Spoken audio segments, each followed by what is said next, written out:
Welcome, welcome, welcome.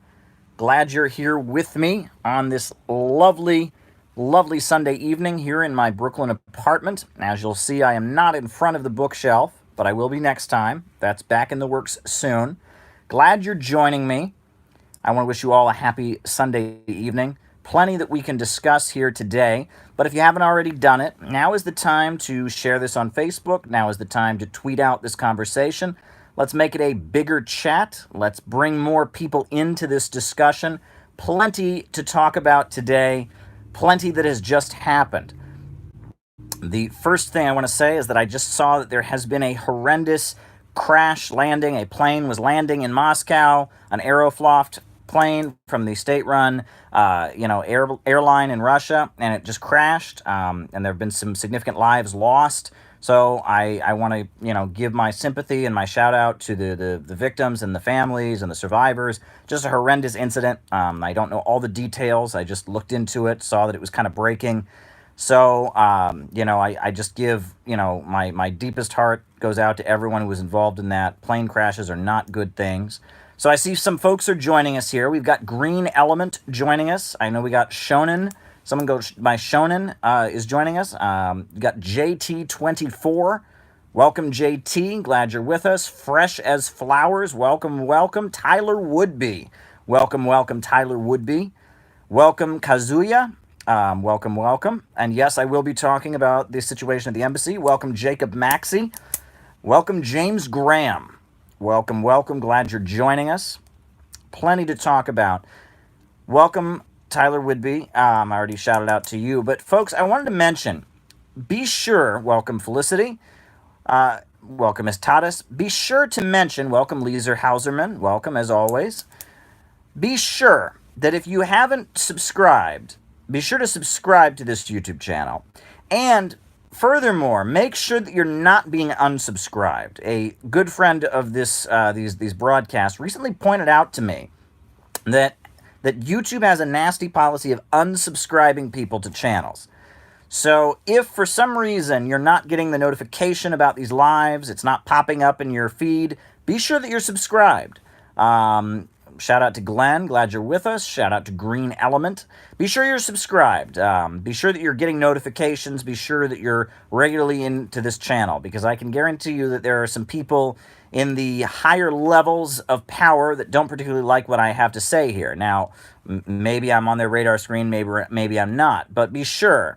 Shout out to Magnetic something. Shout out to Glenn Stolberg. Glad you're joining us. So much that we can talk about today. Shout out to so many people. Yes, I see people are already asking about tech censorship. We're going to talk about that. That is on my list of things to discuss. So much to talk about. But yes, be sure that you're subscribed and be sure to share this. Make this a bigger conversation. The more, the merrier. The more people that see this chat, get involved in it, subscribe, the bigger we can be. We're like a little family here. We're having conversations here that don't really fit into the rules. We're not playing by the rules when it comes to politics. We're talking about things in ways that don't fit the general categories. You're getting a left-wing message, I would say, but it's not like the main line of the left. It's something unique. We're getting a message here you won't find on other channels, so let's make it a bigger conversation. The more the merrier. Glad to have you all with me. Now, Glenn is saying he would love to see me interview Grover Furr. Well, I know Grover. I've had dinner with Grover before. We've had many conversations. The Inundation is mentioning that it's Karl Marx's birthday. It is, and I am planning to talk about that. Wow, it's interesting how well we kind of think alike, right? The issues I have written down to talk about here: Venezuelan embassy, tech censorship, birthday of Karl Marx. It's almost like you guys were asking me to talk about what I was going to talk about anyway. We think as one mind, and I like that. Now, Magnetic, he says, you're getting frank and honest with your left analysis. I try to be as honest as I can, and I don't try to just play by the rules and obey. I try to do things honestly. Shout out to Shonen Rowan.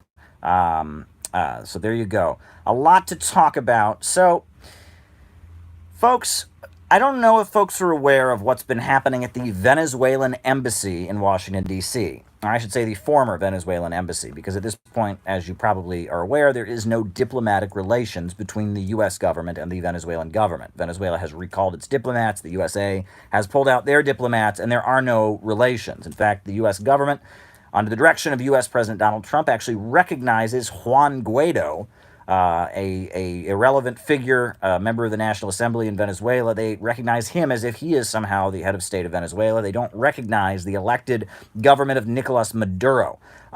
So that's going on. And of course, after the Venezuelan officials left, the idea was that the Venezuelan embassy in Washington, D.C. would be turned over to Juan Guaido and to his kind of government in exile of Miami exile Venezuelans who hate Nicolas Maduro, hate socialism, that they would become the legitimate government of Venezuela. And that didn't happen because there's a number of activists who have barricaded themselves inside of the Venezuelan embassy. And they're in the Venezuelan embassy, and they are refusing to leave so that the Juan Guaido forces cannot take it over and start acting as if they are the legitimate government of Venezuela and have an embassy in Washington, D.C. representing themselves. So that's happening. And if you read the reports of what's going on the ground, it's very disturbing. So these activists are in the embassy. And at this point, a mob of anti-Venezuelan, anti-Maduro folks have kind of surrounded the building. And they are preventing food from being delivered. They are preventing mail from being delivered, the U.S. mail, and the Secret Service, which is supposed to be a law enforcement agency. It's not supposed to be a political activist group, is actually helping the protesters, the right-wing, anti-socialist, pro-coup Venezuelan opposition forces to harass, threaten, and basically, do everything they can to the people that are inside the Venezuelan embassy. And this is ongoing. And there's just many instances on video of the Secret Service of the USA and working with this right-wing mob to try and prevent any food from getting in, to try to starve out the people in the Venezuelan embassy, to threaten people, to intimidate people. Now the Secret Service is preventing any mail from being delivered. It's a pretty ugly scene. And I'm not on that scene. I'm up in New York City, but I mean, it's pretty ugly. Some of the video we've seen outside, it's an ongoing situation where the activists are inside trying their hardest to preserve the Venezuelan embassy and prevent it from being turned into a coup headquarters for the Venezuelan opposition, which is a very polite name for them. The coup plotters, the self-hating Venezuelans. And at the same time, we've got people inside the embassy. And we've got protesters that were big supporters of the Venezuelan government also. There's been an outpouring of supporters and progressives and others, trying to support the folks inside the embassy. So it's an ongoing situation. Been keeping my eye on it, but it's particularly intense. I mean, and there is an attempt basically to make sure that no food gets delivered, to basically starve these people out. Violent, hateful mob. And anyone who's dealt with the Venezuelan opposition in person or on social media knows these are not, these are not really kind, nice people, number one, and they're not really rational, deep thinkers either.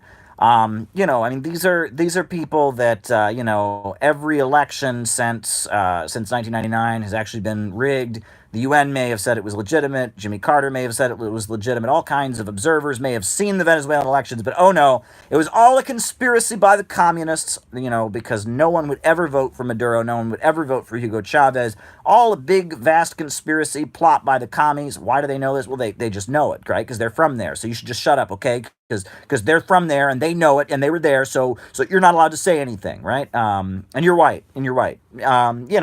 That's the Venezuelan opposition, and they're not the nicest people.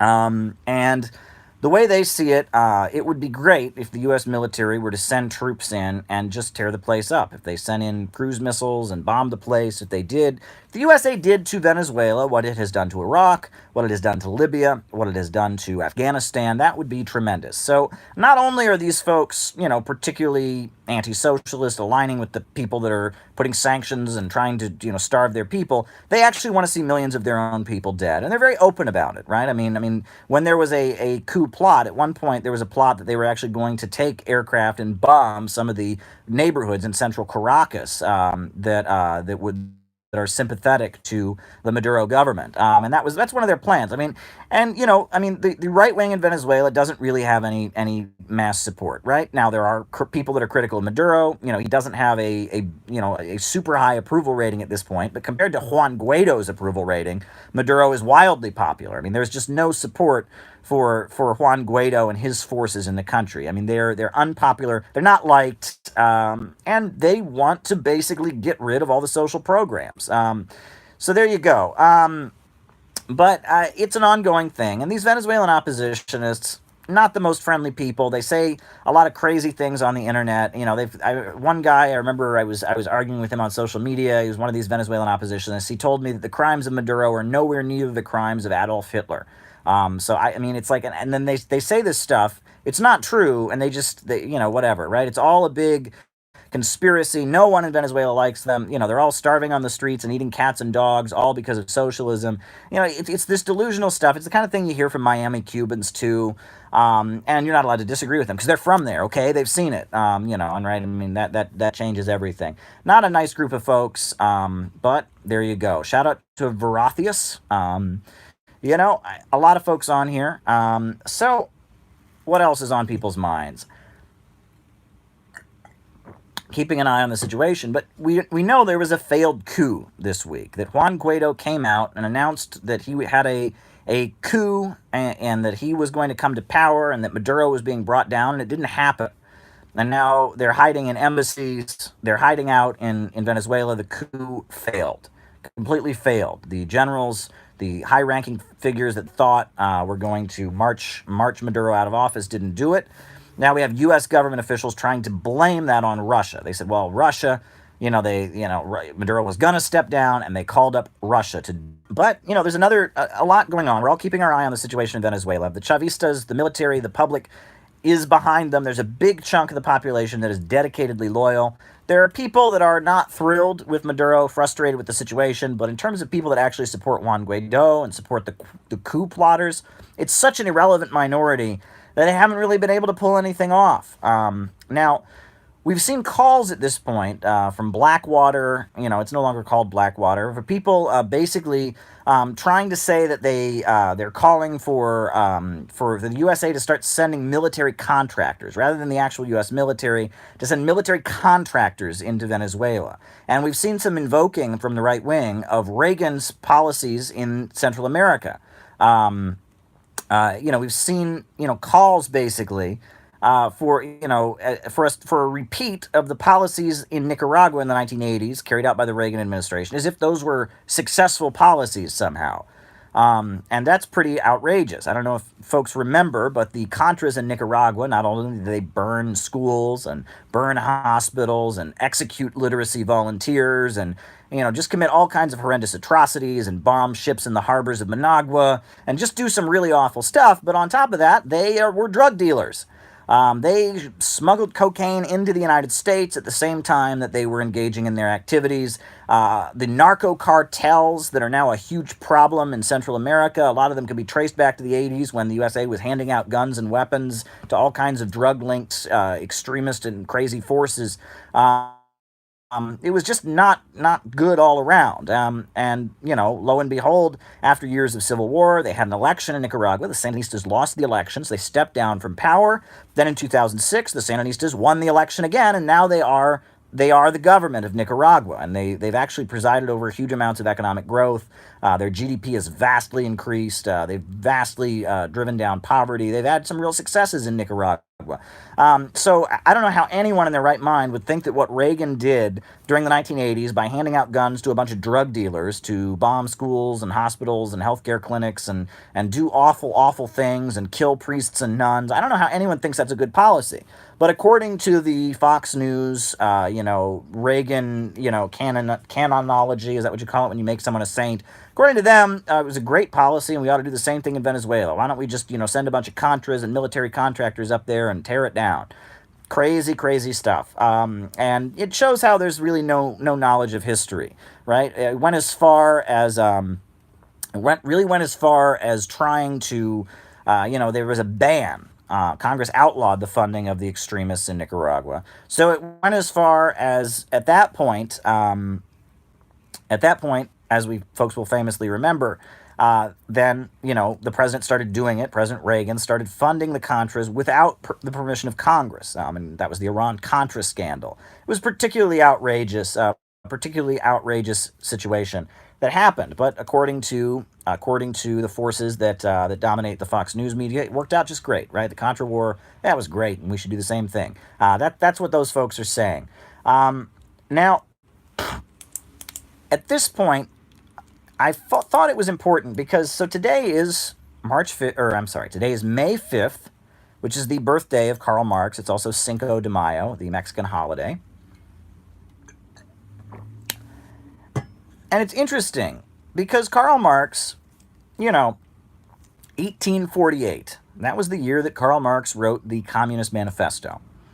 And he wrote it because he was leading a faction in the German Revolution. The German Revolution of 1848, which was a mass uprising in Germany.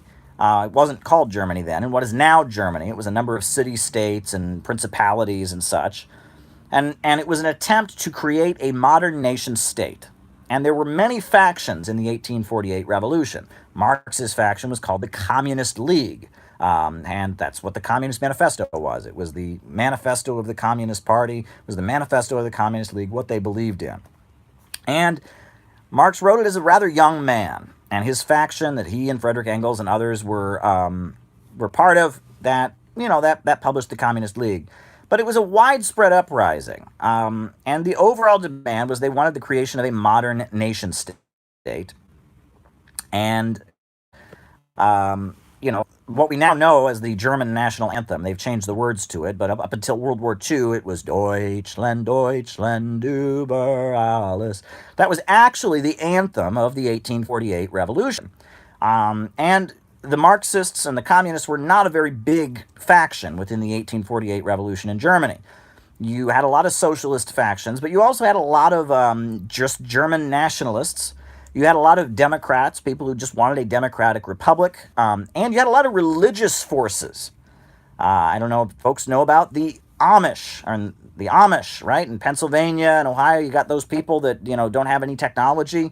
Well, they were all Anabaptists at that time, which was a religious trend in Germany of people who did not believe in baptizing infants, and they were the most radical fighters of that 1848 revolution.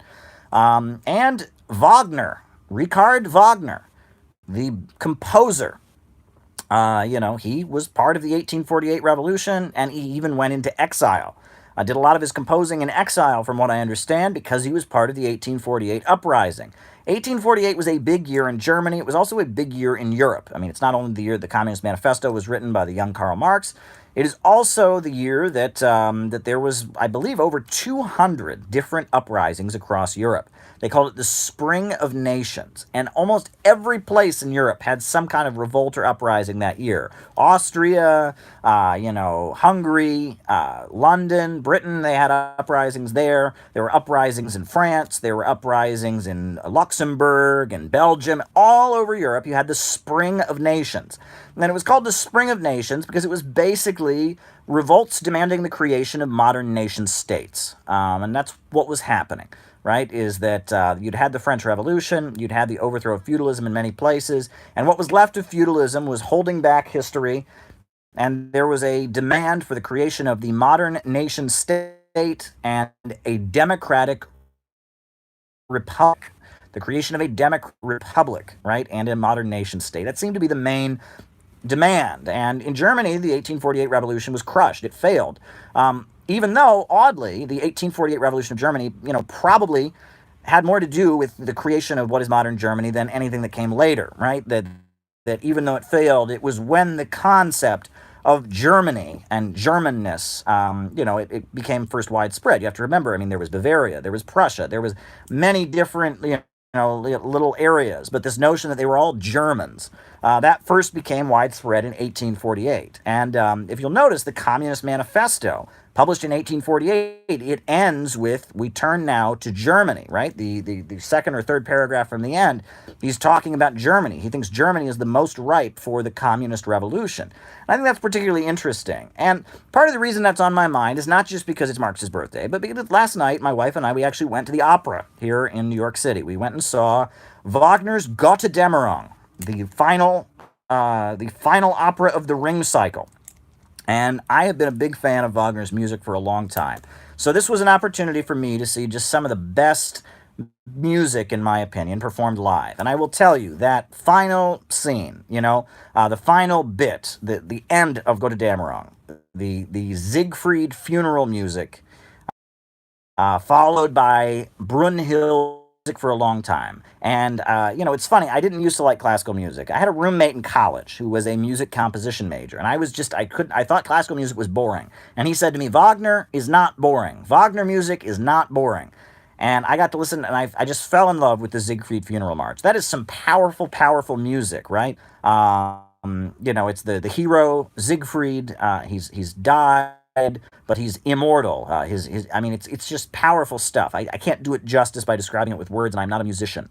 Then that's followed by Brunhild, the heroine of the operas, immolating herself, lighting herself on fire, and in the process lighting the entire world on fire. And then we're left with the Rhine River. And the last line of Gotterdammerung, the opera, very famously, is Hagen, the man who killed Siegfried, the traitor, shouting, "Give me my gold," and shouting that he wants his golden ring back. And kind of the implication that people take from this is Wagner is saying that the lust for gold and greed is destroying what is beautiful in the world, right? And as the world has gone up into flames, the final line of the opera, before we just see the flames and then the river, the final line of the opera is Hagen, the murderer who has killed Siegfried, stabbed him in the back with the spear, reaching for his gold and trying to get his gold and saying, "Give me my gold," and trying to take it from the nymphs of the Rhine. And it's saying basically that the lust for gold has destroyed what is beautiful in the world. It's a very poetic and beautiful thing. Now, we know that the Nazis, they used it for their own propaganda. Wagner never met any Nazis. He was generations before. He was not a nice fellow, from what I understand. He was very bigoted and such. And I'm not endorsing Wagner politically, but artistically, he was very, very skilled. And that is some powerful, powerful opera. And it also, interestingly, Wagner, was also part of that 1848 uprising. That uprising of 1848 that included Bakunin, it included Karl Marx, it included, the Amish, included a lot of people. And it was after the failure of the 1848 revolution that there was widespread immigration to the United States from Germany. Because if you were on the wrong side of the revolution, there was a chance you might get killed, when the dust cleared. And, they call about the 1848ers, or the Germans, the big population of Germans who came to the United States in the aftermath of that revolution. Now, among them were what you called the Red 48ers, and that was August Willich and Joseph Wedemeyer, who were, communists. They'd been in the Communist League with Karl Marx. They immigrated to the United States. And during the U.S. Civil War in the 1860s, they formed the Ohio 9th Regiment and led soldiers into battle to fight against the slaveholders. Just very, very amazing stuff. And there was like a whole communist division of the U.S. military during the Civil War, fighting to abolish slavery. They were the Red 48ers, but you also have, German culture, German stuff is all spread throughout the United States, right? In the United States, what's the most American food? You got a hot dog. What's a hot dog? It's a Frankfurt sausage. It's a Frankfurter. And what's a hamburger? That's a sandwich. It's not got any ham in it. It's from Hamburg, Germany. Right? So it was Frankfurters and hamburgers and coleslaw and sauerkraut. And, we're a very, very German country. The immigration to the United States from Germany following the 1848 revolution, it was a big wave. And that is actually the biggest ethnic group in the United States at this point, from what I understand, is Germans. The most common last name in the United States is Miller, which is from the German Mueller, like Bob Mueller, the Russiagate investigation guy. Quite interesting stuff. It is the birthday of Karl Marx.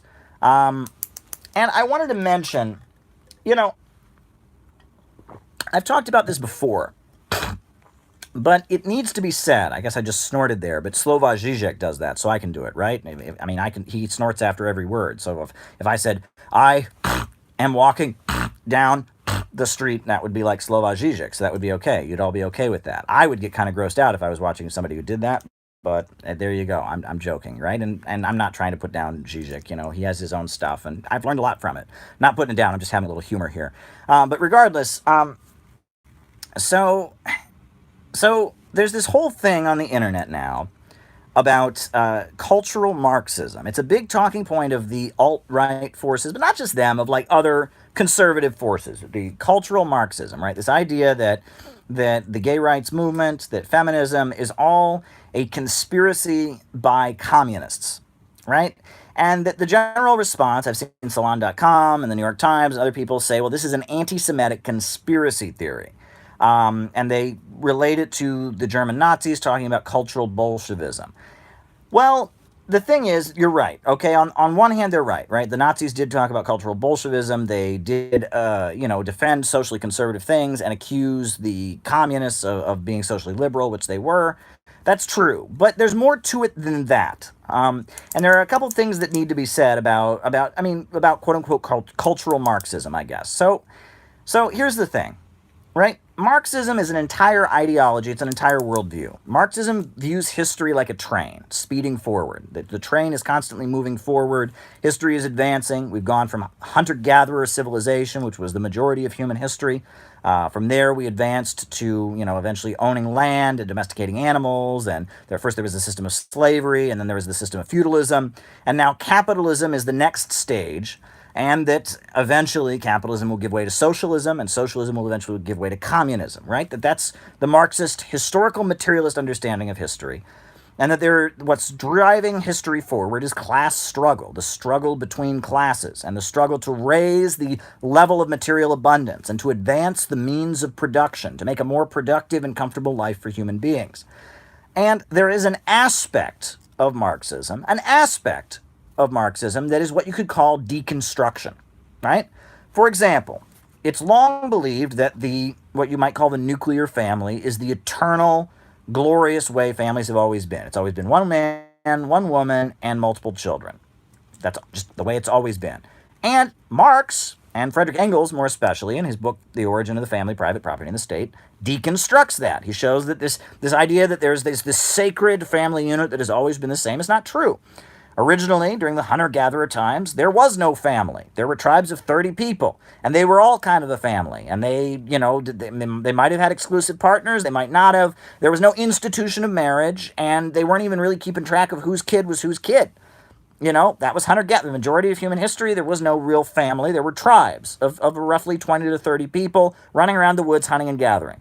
Then you had the origin of private property, and that the first incarnation of the family was you had one landowning man, and he had sex with any women that were his property, and the children were his property, and that way you could keep track of who got the land after he died, right? Well, now, fast forward, now we have one man, one woman. I know in some parts of the world they still have polygamy, but in the West we have monogamy.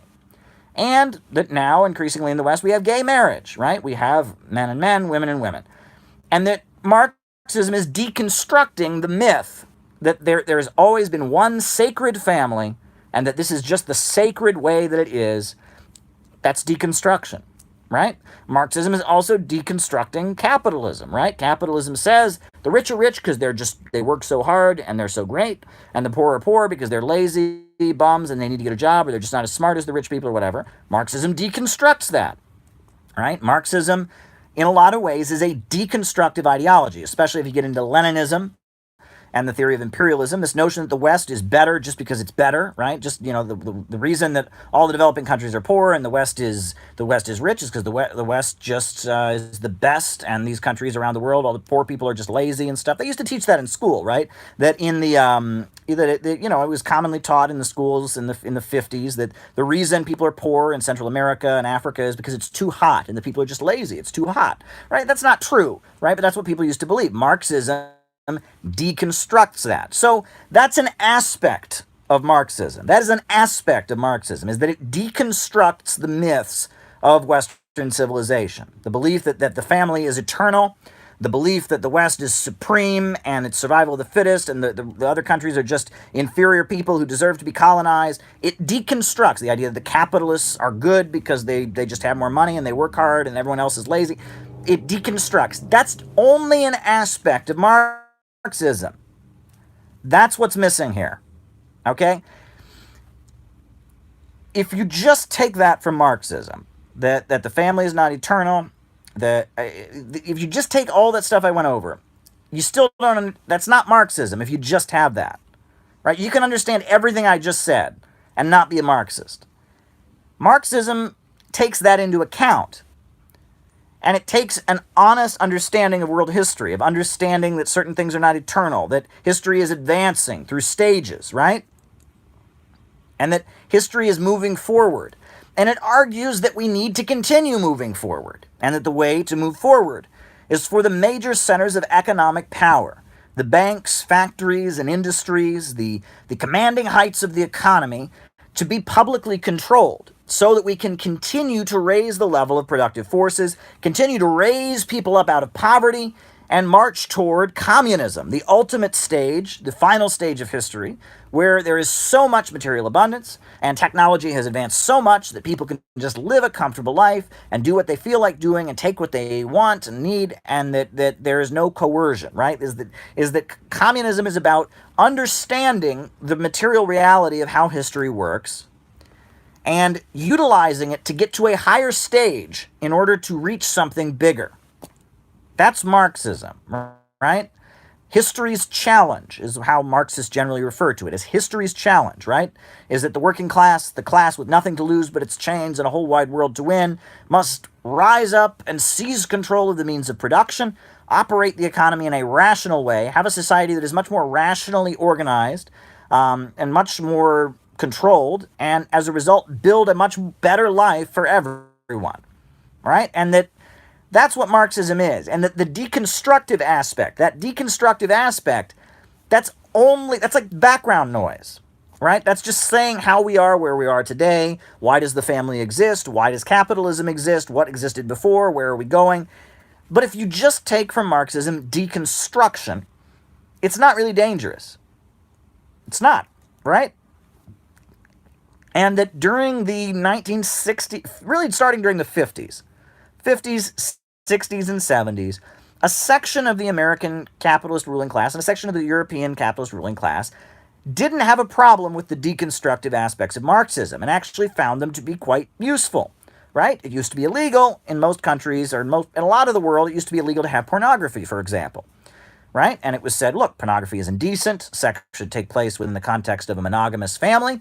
Well, Marxism comes along and says, well, actually, the family hasn't always been around. And lo and behold, pornography is legal. And a lot of capitalists can make a lot of money from pornography. Right? There's many examples of this, where Marxism, the deconstructive aspect of Marxism, was utilized by sections of the ruling class, right, for their own ends. And the rest of Marxism was completely ignored. And the most blatant example of this would be the infamous Congress for Cultural Freedom program. It was launched by the U.S. Central Intelligence Agency in 1951. And it was a program where the U.S. CIA started funding Marxism and Marxist things that they thought were anti-Soviet. They started trying to construct a left among scientists, among artists, among intellectuals and college professors. They started trying to construct a left that was, in essence, it was a left that was anti-Soviet. And that was basically what they were trying to do. And the man that they hired to do it was Sidney Hook. And Sidney Hook was a former Trotskyite, and he started to argue. He was really anti-communist, and they hired him. CIA hired him, and this is all on their website. I mean, if you don't believe me, go to Google right now, type in Congress for Cultural Freedom. Among the things that come up will be CIA.gov. And they brag about this. They consider that the Congress for Cultural Freedom is one of their most successful programs that they started. And what they essentially did was they constructed a left that was anti-Soviet and was not a threat to Western capitalism. They funded art galleries. They used the art of Jackson Pollock. And they were able to, on the one hand, prevent, any kind of pro-Soviet mass movement of emerging in the West. But on the other hand, On the other hand, they were able to use the kind of cultural freedom and all of that to kind of build up a base of pro-Western thinkers and intellectuals in the Soviet bloc. And that's basically what happened, right? And it was the Congress for Cultural Freedom program. And basically what that involved, in essence, was developing a Marxist cultural critique, a Marxism that is focused on deconstruction and nothing else. A Marxism that simply focuses on deconstruction and opposes any actually existing socialism, but also opposes any form of construction itself. And like, for example, right, the Marxist understanding of what fascism is, right? Georgy Dimitrov says fascism is nothing but the open terroristic dictatorship of the most reactionary wing of the ruling class, right? The Trotskyites talk about fascism being, a mobilization of the middle class radicalism to defend the system. That fascism is something that the left generally opposes. Well, in 1975, you have Susan Sontag, the writer for the New York Review of Books.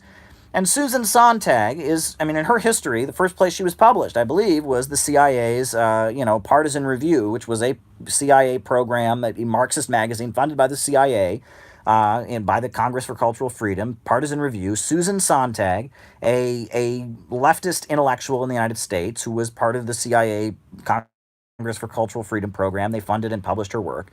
1975, she writes an essay. And she writes it for the New York Review of Books, and she's reviewing Leni Riefenstahl. That's Leni Riefenstahl. She made Triumph of the Will. She's like a Nazi filmmaker. And she's, of course, she's no longer a Nazi, and she's made a photo essay book about African tribes. And it's called like Nubia or something like that, right? And so Leni Riefenstahl writes it, or I'm sorry, not Leni Riefenstahl, Susan Sontag writes a review of Leni Riefenstahl's photo essay on these African tribes, right? And if you read this essay by Susan Sontag, she's saying that Leni Riefenstahl's photos of these African tribes having wrestling matches, dancing, hunting, living their life in Africa, she says that these photos that Leni Riefenstahl took of them are fascist. They're fascist photos. It's fascist art. And her arguments about why these photos of African tribes, living their everyday lives, having wrestling matches, having weddings, why is it fascist? Well, according to Susan Sontag, the reasons she gives are eerie. It's fascist because it promotes a, quote, family of mankind. You shouldn't want a family of mankind. You should want only individuals. If you want a family of mankind, you're a fascist. What else? What other reason is it fascist? Well, it promotes courage. Courage, right? In these African tribes, when there was wrestling matches and hunting, they promoted courage. And promoting courage, fascist. What else? It promotes, a collective will. Collective will. Groups of people working together to achieve ultimate aims. Fascist. Now, I don't want to ramble on too long about all of this, and I've got an upcoming book. I'm not going to tell you all too much about it, but it'll be out soon. But in essence, if you look at Susan Sontag's essay about the fascist aesthetic, she's basically saying if you are not a liberal, right? If you believe in any kind of collectivism, if you believe in any notion of people working together, group identity, trying to move ahead, trying to achieve a goal, courage, family of mankind, you're a fascist. And she goes on in the essay to say that Eastern Europe, the Eastern Europeans are fascists, right? That the Eastern European socialist governments, and part of the fascism is gymnastics. Gymnastics. Why? She says gymnastics promotes physical fitness. There you go. Physical fitness is fascist, according to Susan Sontag, right? This notion that people should be physically fit, this notion that people should exercise together, which is a big trend in China now. It's actually, I just recently saw, the Chinese school, they're all dancing together on the break time. This notion of group dancing, group participation, people working together, according to Susan Sontag, according to what people would call, I don't know what you want to call it. I don't want to use the cultural Marxism thing because we know that, but according to the cultural left, people dancing together, people, people working together to achieve a goal, physical fitness, the promotion of courage, the notion of a family of mankind, the popular will, all of that's fascist, right? And that the only good thing in the world, according to these cultural left forces, these forces that really got their big boost from the CIA, according to what you can call the synthetic left, the left that was created and carefully set up by the U.S. government and other forces to make sure that no actual leftism emerged. According to that left, the only good thing is deconstruction, right? Deconstruction is what matters. And that's not what Marxism is about. Marxism is about construction. It's about raising the level of productive forces. It's with Marxism that China went from being one of the poorest countries in the world to being a global superpower. It's with Marxism that we first had space travel. It's with Marxism that the world's biggest power plants were built. It's with Marxism that LED lights were invented. It's with Marxism that the first cell phone was invented. It's with Marxism that so many amazing, beautiful millions of people lived out of poverty.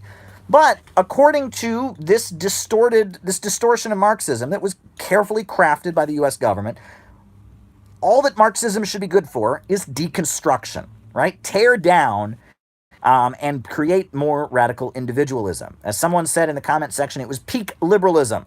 And I agree, it is peak liberalism. And that's essentially what passes for left these days. And no, it is not. It is not Marxism, right? That Marxism is about class struggle. It's about the proletariat. It's about unity. It's about moving history forward. So when people talk about cultural Marxism, they're wrong in the one sense. And when you hear Jordan Peterson and others, what they're talking about, what they're trying to say is that all the people they don't like are all bad, and it's because they're communists and they killed millions of people just like Stalin or something like that. That's what they're trying to say. But they are pointing toward an actual truth, which is that there is a distortion of leftist politics that is now operating in place of Marxism. There is people who have taken one aspect of Marxism, one aspect, the deconstructive aspect of what Marx said, and have blown it up into their entire ideology. That's all they believe in. They don't believe in socialism. They don't believe in class struggle. They don't believe in advancing historical progress. In fact, historical progress is one of the main things that most pseudo-leftists now don't believe in. They say that we've gone too far, that we all need to be poorer because it's bad for the environment, that human beings are a cancer ruining the earth, and that we're breeding too much and there's just too many of us and we're wasting too much energy. And it's really, most Marxists don't even believe in historical progress. I shouldn't say that. All actual Marxists believe in historical progress, but most of the left on the campuses these days doesn't believe in historical progress. That this culturally focused deconstructive tendency that kind of stemmed from the CIA's cultural work, and it's the Cultural Cold War is where this stuff was originated. That's where this stuff originated, with Sidney Hook, with the Congress for Cultural Freedom, with Jackson Pollock, with the Partisan Review magazine. That stuff has come to replace actual Marxism. And so these people are referring to these forces as cultural Marxists, recognizing that their overall critique of Western civilization is rooted in Marxism, but they're not recognizing that they left out the rest of Marxism, right? So there you go. I hope that was easy to understand. I was trying to break it down here, but it's it's weird because you get people that say, oh, cultural Marxism is just plain an anti-Semitic conspiracy theory. I wouldn't say that. I mean, there are elements in it that are pointing toward an actual reality, that there was a distortion of leftist politics by the intelligence agencies, by the cultural Cold War, and you can read about it. And there's a lot of books coming out about this kind of thing, nowadays. There's a lot being published about the cultural Cold War and about the CIA's support for Partisan Review magazine, and the CIA's support for Jackson Pollock's paintings, and efforts to try and pick up left-wing themes and unleash them in a way that was not damaging. And that has created a pseudo-left. And now that the Soviet Union is gone, and now that there is not, class struggle politics, really, as a result of that, as a result of the lack of class struggle politics in international affairs, as a result of that, we now have this other thing that is walking around and calling itself the left. And that entity, that thing that's walking around, you can't call it actual Marxism, and people are calling it cultural Marxism. Well, it's not Marxism, but it's rooted in the distortion of Marxist politics. Wow, a lot we just went over there.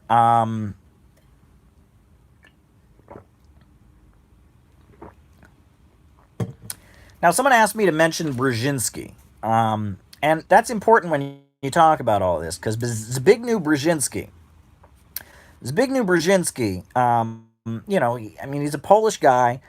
He worked with the CIA to foment revolts in Poland, and he moved up in the Cold War world. He was an anti-communist, a professional anti-communist, spent a lot of time trying to figure out how to manipulate young people in the Eastern Bloc. That was the main thing that he did. He ended up being national security advisor to Jimmy Carter. In fact, Jimmy Carter said he was a student of Zbigniew Brzezinski.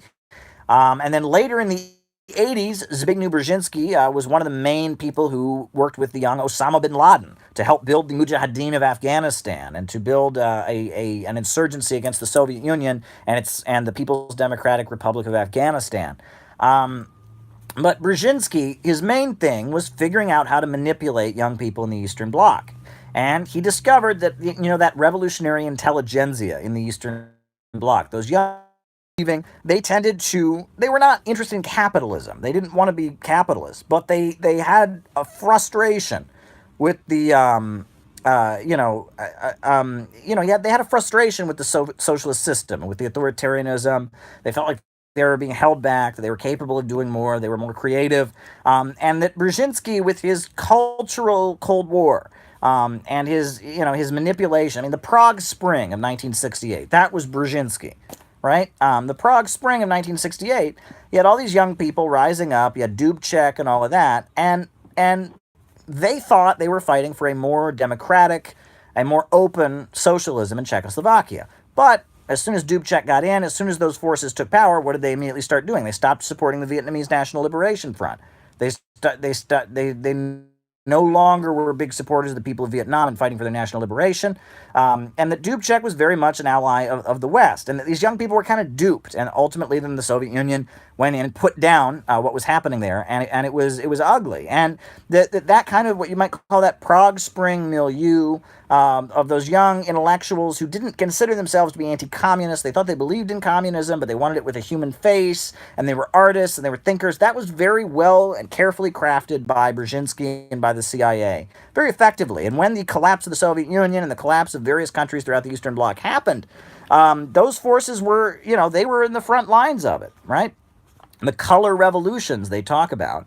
And those young people, they were being effectively manipulated. And it was this, what you might call this cultural Marxism or this cultural leftism, this distorted Marxist politics that focuses on cultural issues, that played a very, very key role in that distortion. And I think that needs to be understood. And so this distortion of left-wing politics, this kind of cultivation of a synthetic left, of a left that is focused on cultural issues and rejects class struggle and is ultimately aligned with the imperialists and views any regime that would fight for a community of mankind or a family of mankind as being fascist, the kind of Susan Sontag ideology. That ideology played a big role in, destroying Eastern Europe and bringing down the socialist governments there. But it's everywhere. Everywhere that you see a color revolution, like Libya, for example. The young people that initially were protesting in Libya, a lot of them thought that they were for keeping the socialist system, but they didn't understand that their grievance, whatever grievance they had with Gaddafi, that wasn't what it was about. This was the imperialists manipulating the students there in Libya and ultimately leading to just a horrendous situation in Libya. And that this happens, right? And this is Brzezinski, and this is the cultural Cold War. Now, it's a little late tonight, so I'm not drinking the soda that will not be named. I did notice that there had been a study that says that diet soda is linked to strokes for women over the age of 50. Well, I am not a woman, and I am not over the age of 50, so I think I'm safe, but I did notice that. I'm going to keep drinking Diet Coke. I'm so addicted to Diet Coke. Diet Coke has made $1 million gajillion dollars for me. I swear, I drink so much of that beverage, and I shouldn't drink it, and I shouldn't even mention it here. I should call it the beverage that should not be named. It's weird, and someone's telling me aspartame is poison. It's my vice. I shouldn't do it, but I like it. I never could develop a taste for coffee. The thing is, I'm a caffeine addict more than anything, but I never could develop a taste for coffee. And I don't want to develop a taste for coffee. And start drinking something else, that would be dangerous. So I need the caffeine, and it is what it is. But, I don't drink as much as Trump does. Now, I don't know if people saw Trump drinks something like 20 a day, according to CNN. But for those of you who are just joining us, please tweet this out. Please make this a bigger conversation. There's plenty more that we have to discuss here. It's a great live. I'm having a great time talking to all of you about diet soda and about opera and about Karl Marx and Wagner and all kinds of stuff. But please, join. I can't believe what Caleb just said. Oh my God, join this live. Caleb is going crazy. Say whatever you want. We're going to have a fun time here. We're a little family here. I know people want me to say it again. I guess you all like the same material. What can I say? But, I know I divide you all into three categories. On the one hand, we have the fans, and you're all making comments there. Hernan Montia says I should go on the Jimmy Dore show. I'd love to go on the Jimmy Dore show. I'm waiting for the call. Happily would do it. But, you got your fans, people that love what I say, people who think I'm great. You've got your what do you call them? The detractors, the haters, right? I guess I call them the haters, the fans. You got the haters, people that don't agree with what I have to say, think I'm just completely wrong. I see your comments. I generally don't respond because I don't like to get riled up. I see your comments. I hear what you're saying. Cool. And then the overwhelming majority of you watching right now are what I call the lurkers. You're lurkers because you're here. You're part of this. You're not saying anything. And that's okay. No pressure on you to say anything. No one's going to make you say anything. You don't have to say anything. But I'm glad you're here. And, I always try to figure out who the lurkers are, because those of you that are leaving comments, I know who you are, basically. I don't know exactly who you are. But I know what you're saying. I know how you feel. But for those of you that are just, watching, I don't know who you are. I don't know what's motivating you to watch this. So I hope it's a good motivation. Even if it's not, welcome. I love you anyway, lurkers. I also love you haters, and I also love you fans. So we're having a great time out. But like I said before, be sure that you've subscribed, because I've heard horror stories about people being unsubscribed and subscriber numbers. It's like two people subscribe, and then they unsubscribe one of them. So you think you're gaining, but you're actually not. So if you're not subscribed,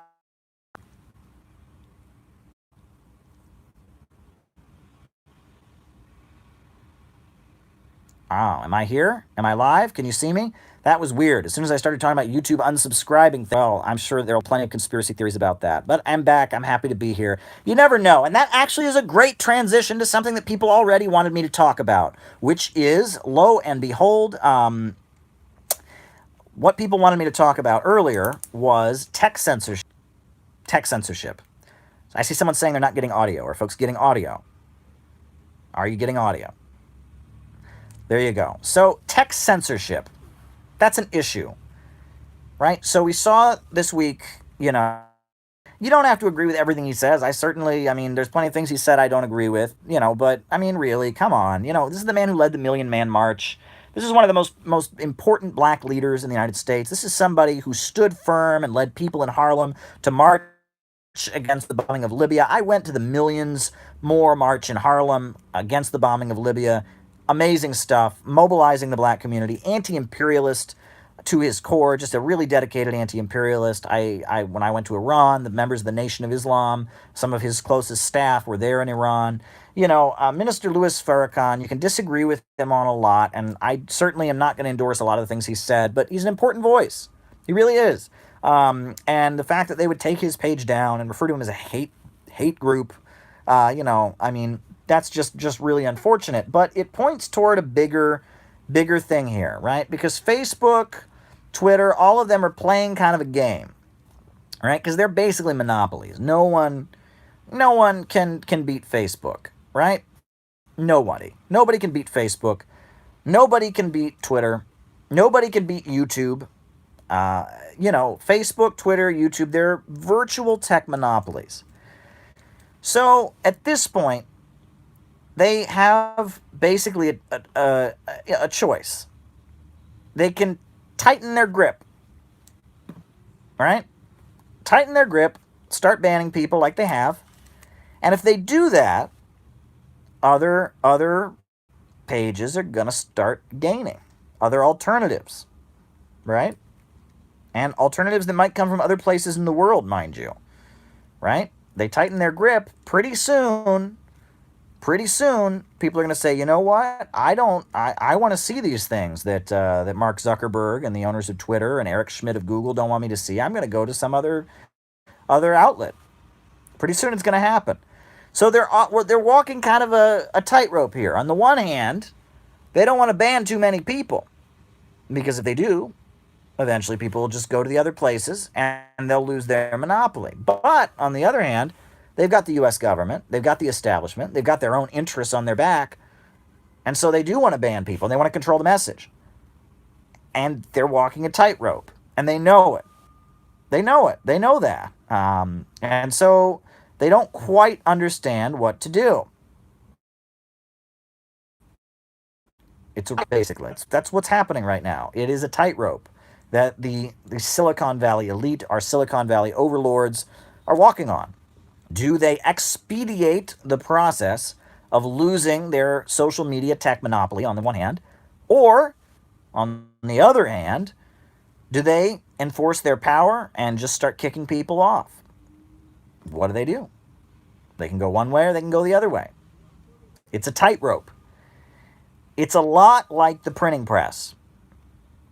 When the printing press was first put into use in Europe, the printing press was actually invented by the Koreans on the Korean Peninsula, but when it was first put into use in Europe, when the printing press was first put into use, only the Catholic Church had it. Right? Only the Catholic Church had the printing press. They printed their indulgences. They printed their Bibles. They printed their papal statements. And that was great. And they could print those indulgences really effectively. They didn't have to write them all out by hand. The Pope's statements could get widely circulated. Every little church could have its little village Bible. And everyone was happy. But pretty soon, people beyond the Catholic Church got their hands on that technology. And it started out with translated Bibles coming out. Erasmus. I believe he printed the Bible in German, I believe. It was one of the first non-Latin Bibles, Erasmus. And he had his hands on a printing press and he started printing the Bible. Other people started reading the Bible and saying, we're going to do it our way. And pretty soon, these things called newspapers sprung up. Newspapers. And newspapers started saying things that the Catholic Church didn't particularly care for. The Catholic Church introduced the printing press to Europe, and pretty soon, the printing press was in the hands of the entire civilization, and all kinds of people had access to it, and they lost control. That's what's happening with Twitter. Erasmus was Dutch, not German. My mistake. But regardless, that's what's happening with Twitter, with Facebook, and all of that. They invented it, and right now they control it. The West invented it. And, it's weird. It's weird. It's hard not to get into tinfoil hat territory here. But, if you start talking, people look at you like it's a conspiracy theory, but, Google it, right? That Silicon Valley and the computer revolution in the United States had a lot to do with the CIA. That the CIA really had the foresight to start investing money into computers and into computer technology and interest-free loans and all of that. And that's all public knowledge now. That the intelligence agencies in the United States saw that the computers were something that we would have the resources to invest in and make new breakthroughs in, and the Soviet Union would not have it. And if it weren't for the intelligence agencies, there would be no Silicon Valley. If it were not for the CIA and American intelligence in general, there would not be a computer revolution in the United States, right? That Silicon Valley, Google, IBM, Apple, all of that, Microsoft, wouldn't have happened without the CIA, right? Wouldn't happen without the CIA. Facebook, Twitter. The relationship between Silicon Valley and the intelligence agencies is not small. And that's an argument against, you get all these tech people that are all like, computers prove that capitalism is amazing, the free market did it. Well, no, it didn't. The U.S. government did it very covertly, but it was a government initiative. It was really a government initiative, ultimately, that put the USA where it is in terms of the computer revolution. The USA wouldn't have been at the forefront of the computer revolution if there had not been government decisions by government intelligence agencies to start pushing it, right? I mean, that's a fact. Regardless, right? And then you can go down the line, like the fact that they had home computers in the, were manufactured them. They didn't see a purpose for it, but they had developed something like a home computer at one point in the Eastern Bloc that, a lot of computer breakthroughs did happen in the Eastern Bloc. They make it sound like no one could ever invent anything in the Eastern Bloc. That's just a myth. Regardless, the U.S. government had the resources to invest, and it was a government decision, very much so, to pour money into creating Silicon Valley. And Silicon Valley is what it is, and it has been a huge boon to the United States and to the Western capitalist system. The fact that Google, the fact that the Twitter, Facebook, Apple, IBM, all of it was a huge boon to Western capitalism that they had control over the computer revolution. That was very key, right? And that was something that was strategically made by the intelligence agencies. And, if you follow Bernie Sanders' campaign at all, which I'm sure many of you do, Bernie Sanders often raises the taxes, right? He did not pay any taxes, zero taxes. And that on paper, at least, he is the richest person in the world. Jeff Bezos, the richest person in the world, his corporation, Amazon, paid no taxes, right? Well, that points to something that ought to be said, which is that the tax system is rigged. And it's rigged on behalf of the richest and most powerful people. And that can't be ignored. And that, I really wish that there had been more of an effort on the part of the left to talk to people of the Tea Party, because, it shouldn't be denied that the tax system is rigged and that the richest of the rich find the loopholes. I mean, the tax code is so big. I've heard reports that it's, if it was printed on double-sided paper, you could stack it up and it would be higher than like the Empire State Building. The tax code of the United States is super complicated, and the richest of the rich hire people to figure out all the loopholes, and they don't pay any taxes. And it's the middle class largely who gets hit with it. The lower classes, because they're so low income, they're not paying as much. Now, they do pay it in sales tax. They're disproportionately hit by sales taxes and other taxes, service taxes and whatnot. But when it comes to income tax, it's not the richest of the rich that pay the most of it, right? They can all figure out a way to get out of it. It's the middle class, that middle strata of people that are doing okay. They are the ones that get hit the hardest with the taxes. So there you go. And again, I can understand how some of these people that are like, hey, I worked hard. I went to law school. I'm from a low-income family, but I worked hard. Why should I have to pay lots of taxes? Well, in reality, you shouldn't. It should be Jeff Bezos who pays his taxes. But Jeff Bezos can hire a whole team of lawyers to figure out how he doesn't pay any taxes, right? And that point needs to be made. And that yes, you're right. It is rigged against the middle class, and I shouldn't even call them the middle class. I should say it's rigged against working class people with higher incomes, right? If you're an auto worker, working the assembly line with UAW wages, you're going to be paying a higher percentage in taxes than somebody who's making minimum wage, right? And at the end of the day, it should be people that are making billions and billions of dollars off of somebody else's labor who pay more taxes, not somebody who works the assembly line at UAW and not somebody who works at Starbucks, right? And this notion that, it's a lot of times when you talk about class struggle, and this is one thing I've noticed, is that people don't quite get what you're talking about. And they think that UAW auto worker, who maybe they make almost $100,000 a year because they have union protections, because they've got good health care, they think that UAW auto worker is the 1%. And that Starbucks, that kid working at Starbucks or McDonald's is the working class. And that you're trying to take from the auto worker or the lawyer or the doctor and give it to the kid at Starbucks. That's not what's going on here. The kid at Starbucks and the kid and the lawyer and the UAW line worker who's been there years and has lots of seniority, both of them, let me emphasize this, both of them are workers. If you sell your labor power in order to survive, you are a worker. Shout out to Jenny Lynn, who is just joining us. Welcome, welcome. If you sell your labor power to survive, you are a worker. That the working class is not defined by how much you get paid, right? I know I get, people roll their eyes when I say this, but hey, NFL players, NBA players, they are workers. They are selling their labor power to survive. And compared to the amount that their bosses make, they're getting exploited. They make far more money for their bosses than they get paid. They might get paid millions of dollars, but their bosses get tens and twelves of millions of dollars. And that working class is a question of those who sell their labor to those who own the means of production. The capitalists are those who own the means of production. The workers are those who sell their labor power. That is the difference between the capitalist class and the working class. That's the difference. It is not a matter of income. And that gets lost. And that aspect of Marxism, the class is defined by those who own the means of production.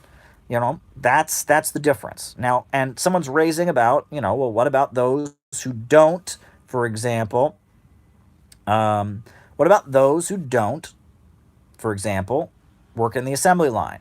Do they produce surplus value? Well, in his book Capital, Karl Marx said in his book Capital that the majority of the working class in Britain were at least 50% work in factories, right? That they did other things. They were hired by a boss to do something else. They were, they worked in the big estates. They cleaned the houses of rich people. They took care of kids. They what did they do? They took care of horses. There are a lot of working class people who sell their labor power, but are not involved in the point of production.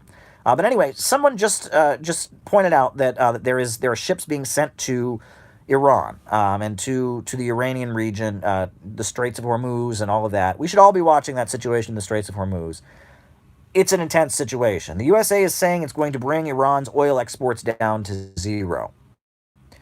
And Iran's entire economy is practically centered around exporting oil on the international markets. And, that's a tense situation that we should all be keeping our eyes on, because that has the potential to explode into something very, very, very crazy. I thank you for pointing that out to me. Elliot Abrams, Mike Pompeo, and John Bolton they kind of like missed the boat, right? You hear Elliot Abrams, you hear John Bolton talk about Venezuela, and it's almost like they're like, I got this one. They're commies. They're Marxists. I know all about this. I studied this in school. These are guys who probably went know everything there is to know about communism. They've got like the pages of Capital memorized backwards, and they know all about communists and how communists work. And then when the collapse of the Soviet Union happened and the Cold War ended, they were just like, oh God, they failed, right? It's that generation of people, the Sovietology kind of people, that generation of people who went into the CIA in the early 80s, or it's that crew of people. They're old, they're frustrated, and they like fighting Maduro. And like John Bolton said, Maduro, he was going to send him to Guantanamo and all that. They like doing that. They really like doing it because it's what they went to school for. And there's not many, of all the anti-imperialists around the world, very few of them are espousing Marxism, Leninism anymore. But Maduro, he quotes Marx, he quotes Lenin. It's a Marxist government, Bolivarian socialism. So they feel like they know it. But if you look at it, their coup they failed to pull off. They didn't pull it off very well. And I think one of the reasons they failed to pull it off is if you look throughout the Cold War, all the big coups of the Cold War, Indonesia, Chile, where else? There were tons of coups throughout the Cold War where the U.S., worked with the military to topple elected leaders, to bring in capitalism, to overthrow the socialist president. All those cases, it was the military that was with the United States. The population may have voted for the socialist leader, but the military was with the USA. Not the case anymore. Venezuela is more than the population is, right? They get their training in Cuba. Hugo Chavez was a paratrooper. That Venezuelan military is very, very ideological, communist. They're there. They're trained. The military culture there loves Hugo Chavez. Chavez came out of that military culture. So the idea you're just going to What they pulled off in Indonesia, which led to the death of 500,000 people. I mean, it started out as a coup, basically. It was a coup, and it ended up turning into just a genocide against ethnically Chinese people in Indonesia in 1965. Just a horrendous incident. Horrendous. And you know who was living in Indonesia at that time in 1965? There was a small child living in Indonesia in 1965. He was the child of an American woman whose father was married to a top general in Indonesia. And that individual was named Barack Obama, right? Barack Obama, as a small child, was living in Indonesia. And his mother was married to a top general who was carrying out the coup in Indonesia. The coup, what began as a coup against Sukarno and against the Marxist government, turned into an ethnic genocide against ethnically Chinese people. Ugly, ugly episode. 1965, Indonesia. Horrendous. 500,000 dead. They talk about, like the rivers being clogged with so many dead bodies. I mean, it was a horrendous, horrendous coup of 1965. No one ever talks about it, right? It's just forgotten. 1965, Chile. People talk about Chile. All these instances, it was the military that was with the United States, and it was like the population that was opposed, right? That was a situation. The coup that ultimately removed the socialist president of Pakistan. If you look at it, many times it was the military that was with the United States. The USA had these relationships with military leaders around the world, and they overturned elected governments. That actually is not the case right now in the socialist countries, Venezuela, Bolivia, China, in the socialist countries of today, Cuba, the military tends to be more overwhelmingly in favor of socialism than the population is, right? That's explicitly the case in Venezuela. So the old playbook that these Elliot Abrams and John Bolton and Mike Pompeo were playing by, where you have a military coup to topple the commies, ain't gonna work. Ain't gonna work. Back to the drawing board, folks. Back to the drawing board. There you go. But we're all keeping our eyes, like I talked about earlier, on the situation at the Venezuelan embassy, because that's particularly vicious when the Secret Service of the United States is cooperating with right-wing mobs to try and starve people, and it's just horrendous. It's just not good stuff when they were trying to drill into the building and harm the people there. But yeah, a lot going on. The other thing is we've seen that Trump recently, he made some trade war comments toward China, and of course that put the futures market and the stock market into a dive, because China's the fastest moving economy in the world at this point. It's a booming economy, and so if Trump announces he's going to, put up more barriers between the United States and China, ultimately that's not going to be good for economic. He makes another anti-China move. The Wall Street markets just, it's pretty awful. That Belt and Road Forum, what the Belt and Road is doing is so exciting, right? And it's been pointed out, a lot of people like to point out.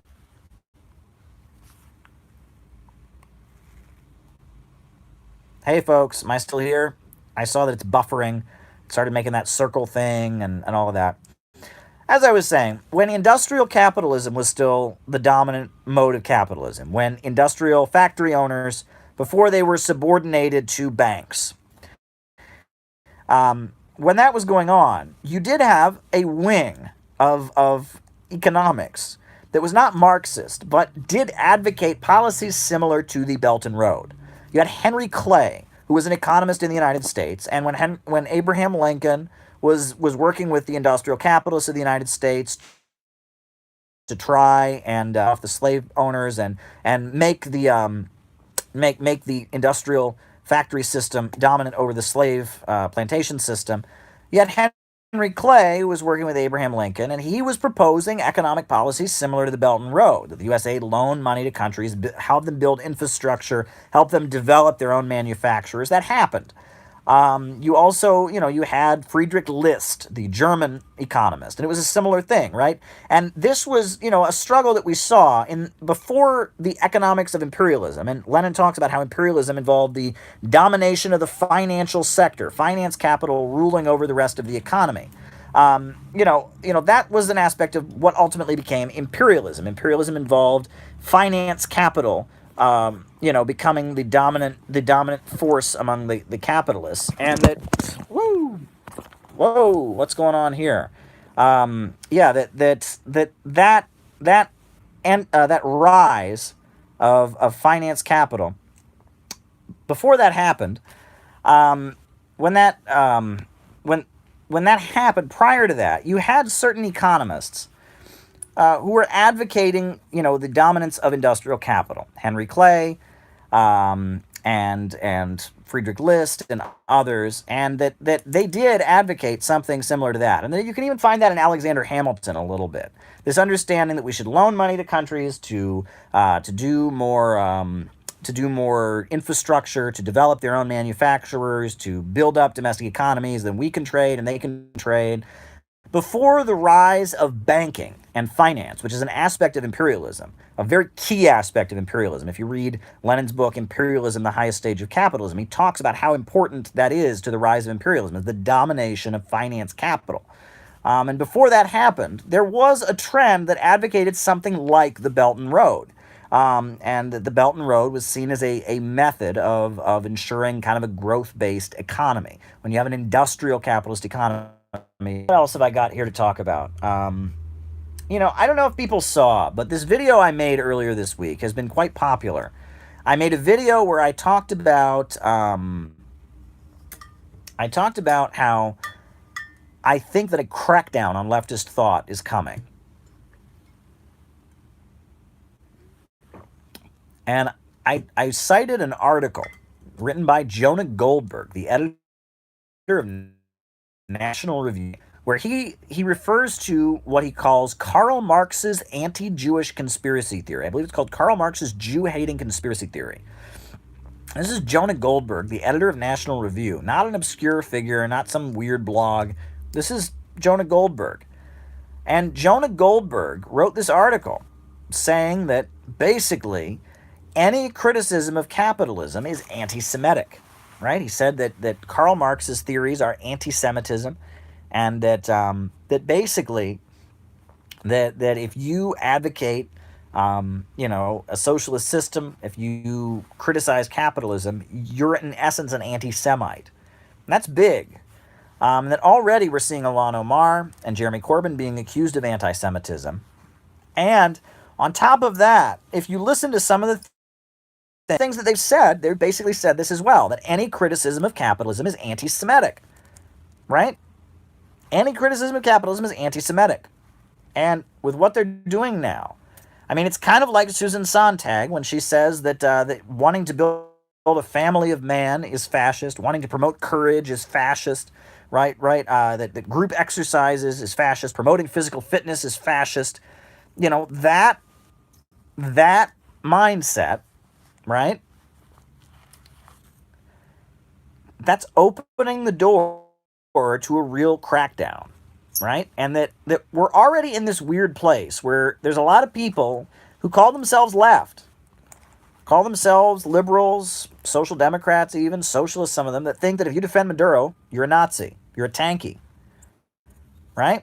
I mean, they've said it, right? I mean, take a look at what some of these weird forces are saying, and that, there's all this talk about red browns, right? You're a red brown, you're a Nazbol, you're a Strasserite, that if you believe in what William Z. Foster believed in, if you believe in what, Gus Hall believed in, if you believe in what Paul Robeson believed in, if you believe what the Black Panthers believed in, if you believe what Huey Newton believed in, if you believed what, go down the line, Fred Hampton, if you believe in the proletariat rising up to seize control of the means of production, if you believe that whatever the flaws of the anti-imperialists are, that the imperialists are the main enemy, and that people around the world have the right to national liberation, if you believe that, you're a Nazi, right? And they're already starting to say that socialism is just about, right? Socialism just means you want cooperative businesses and you want free healthcare. But if you actually want society to be organized in a way that the means of production are controlled, and if you support leaders that the New York Times says are bad, like Maduro or President Xi in China, in essence, they say that you are not a leftist, that you're a Nazi at that point. You're the equivalent of Adolf Hitler and that you deserve to be banned.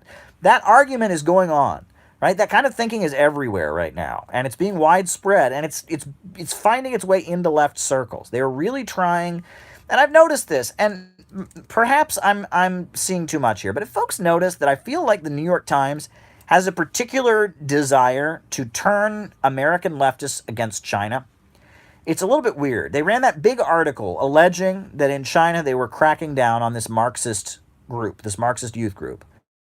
Right? The New York Times said it. Now, we don't know any details. We don't know what was really going on. And that, Marxists arresting other Marxists, I mean, that's never happened before. I mean, come on, right? I mean, the Trotskyists were arrested by Stalin. There have been all kinds of instances of people who believe in Marxism, people who were Marxists but were against the socialist governments being arrested.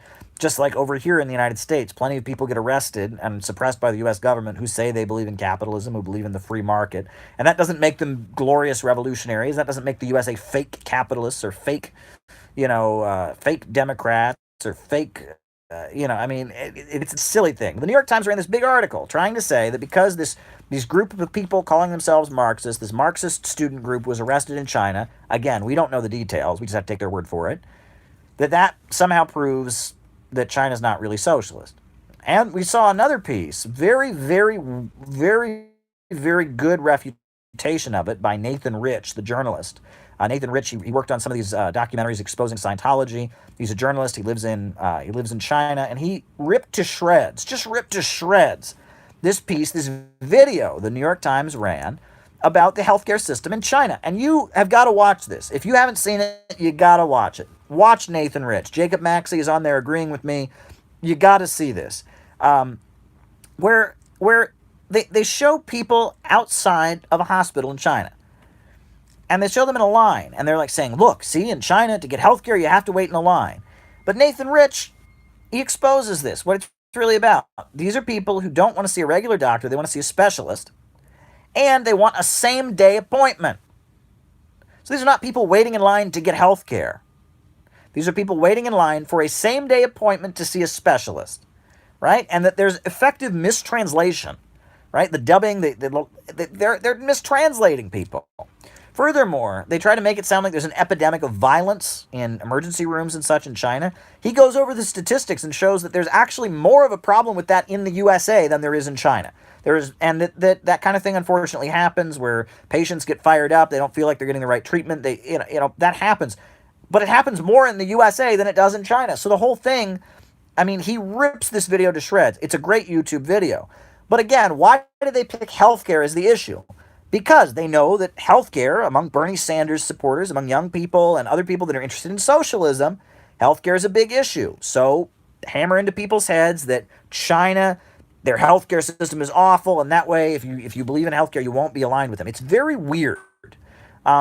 There's this huge effort to try and get people in the United States who might be interested in socialism to not be interested in China. That's going on right now. And when it gets down to it, China as it is today, despite all the problems they have, corruption, etc., China is the success story of socialism. What China has achieved by having a system where the major centers of economic power are controlled by the people, and you don't have the chaos of the market, the anarchy of production, is unheard of. A country has gone from being the sick man of Asia, one of the poorest countries in the world, to being a global superpower.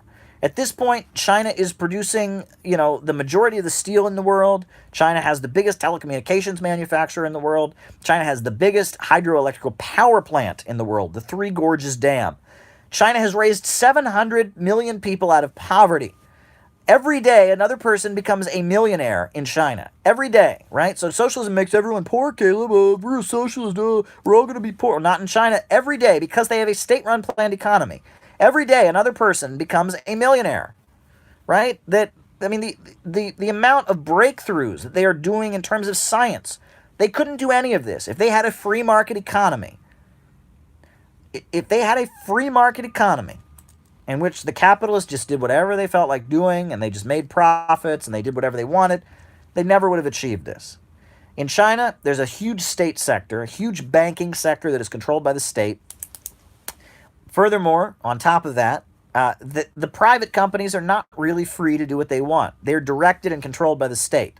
The government tells the private companies what to do, and they do it. They're not really operating according to market logic. They try to, but every so often the government just steps in. A great example of that is in 2015. I don't know if people remember, that's a few years back. In 2015, the Chinese stock market dropped by 30%. It dropped by 30%. It was huge.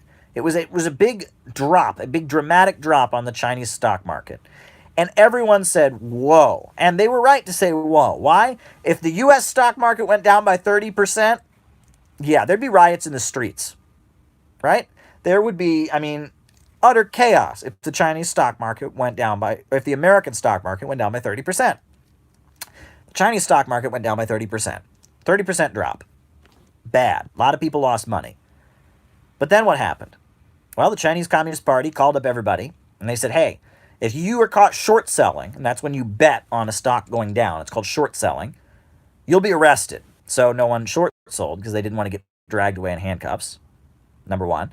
Number two, they implemented a huge amount of anti-selling measures, right? Where they started motivating people not to sell their stock. They then froze all stock sales from state-owned enterprises because it's the government. They're state-owned. They just froze it.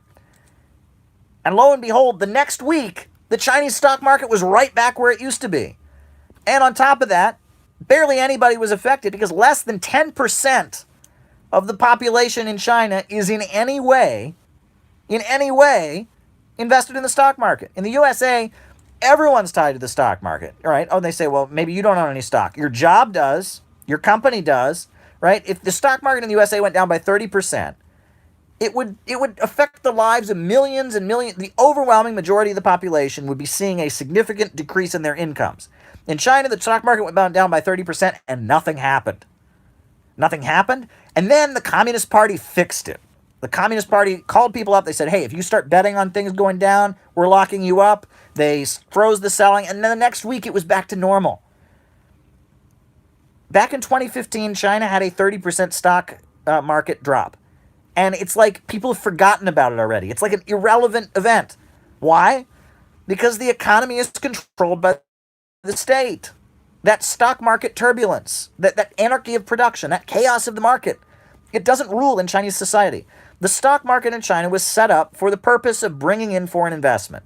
The idea is that rich people in the West will want to invest their money in the Chinese stock market. They want to make money from the Chinese stock market. They want to see their stock dividends go up. So it's a place that rich people in China and rich people in the United States can gamble with their money. That's all it is. The entire society in China is not centered around the stock market. It's not a society that is controlled by profits. That's the reality, right? That's the situation, right? China has a marketplace, but that market is subordinated and it's utilized to bring in money to the state-run economy, right? If you look at what they've been doing with the model cities and all of that they've basically used capitalism to make socialism stronger. It's amazing stuff. It really is. And so the idea, and there's a lot of stuff that's bad about China. I'm not a blind Chinese apologist, and they have big issues with human rights. I know that. There's corruption there, and they are having a huge clampdown on corruption, but they have a big problem with bribery, with big problems, right? There's a lot of stuff.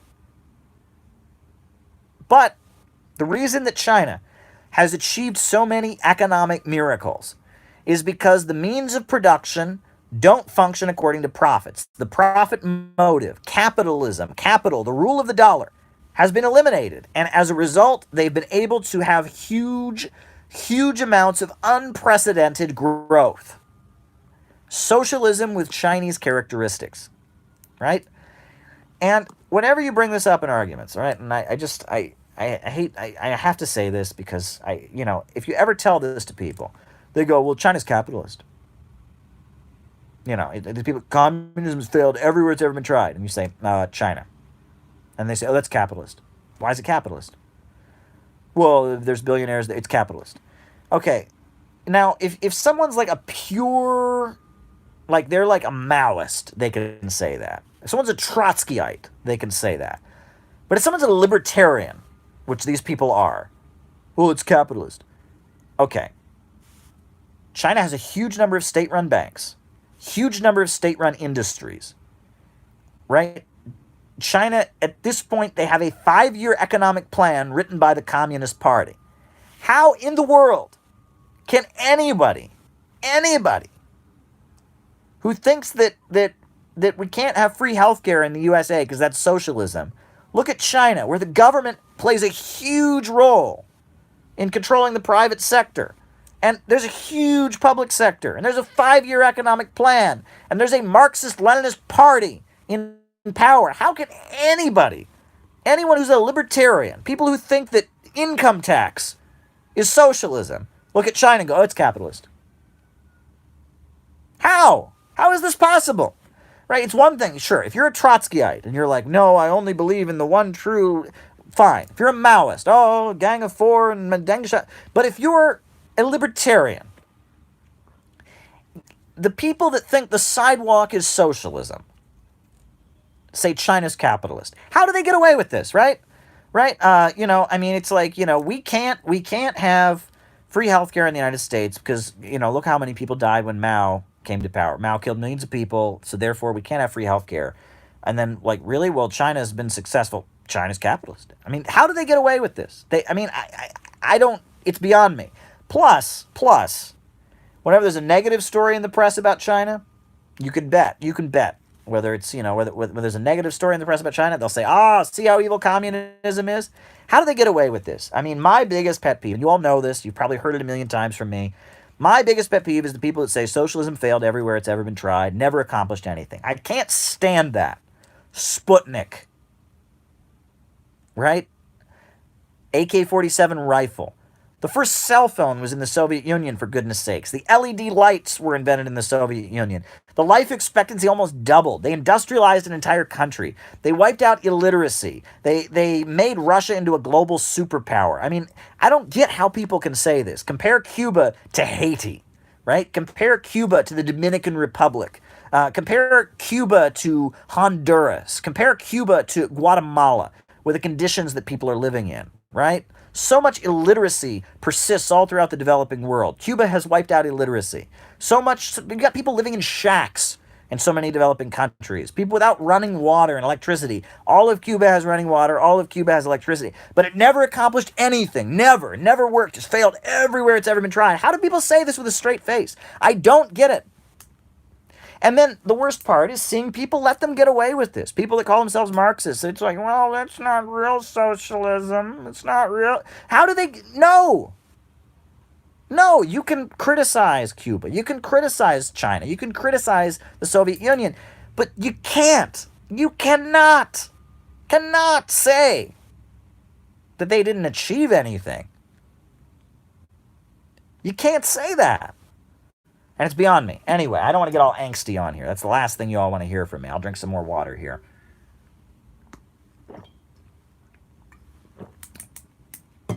Now, someone's asking me, did Western social media websites like Twitter really influence the 2011 Arab Spring? I think they did. I think that's pretty clear. Social media was all for that. Social media was really pushing it. And from what we understand, there was an individual by the name of Jared Cohen, who was on the board of Google Alphabet, who was working with the State Department at that time. You'll remember that Hillary Clinton was Secretary of State, and working with Hillary Clinton was somebody named Anne-Marie Slaughter. And Anne-Marie Slaughter wrote a very interesting essay for Foreign Affairs magazine in which she basically said it was the duty of the United States to foment revolts throughout the world against populist leaders. Populist leaders like Maduro, populist leaders like, Putin, populist leaders, and you read it, and look at who Hillary Clinton had in her State Department.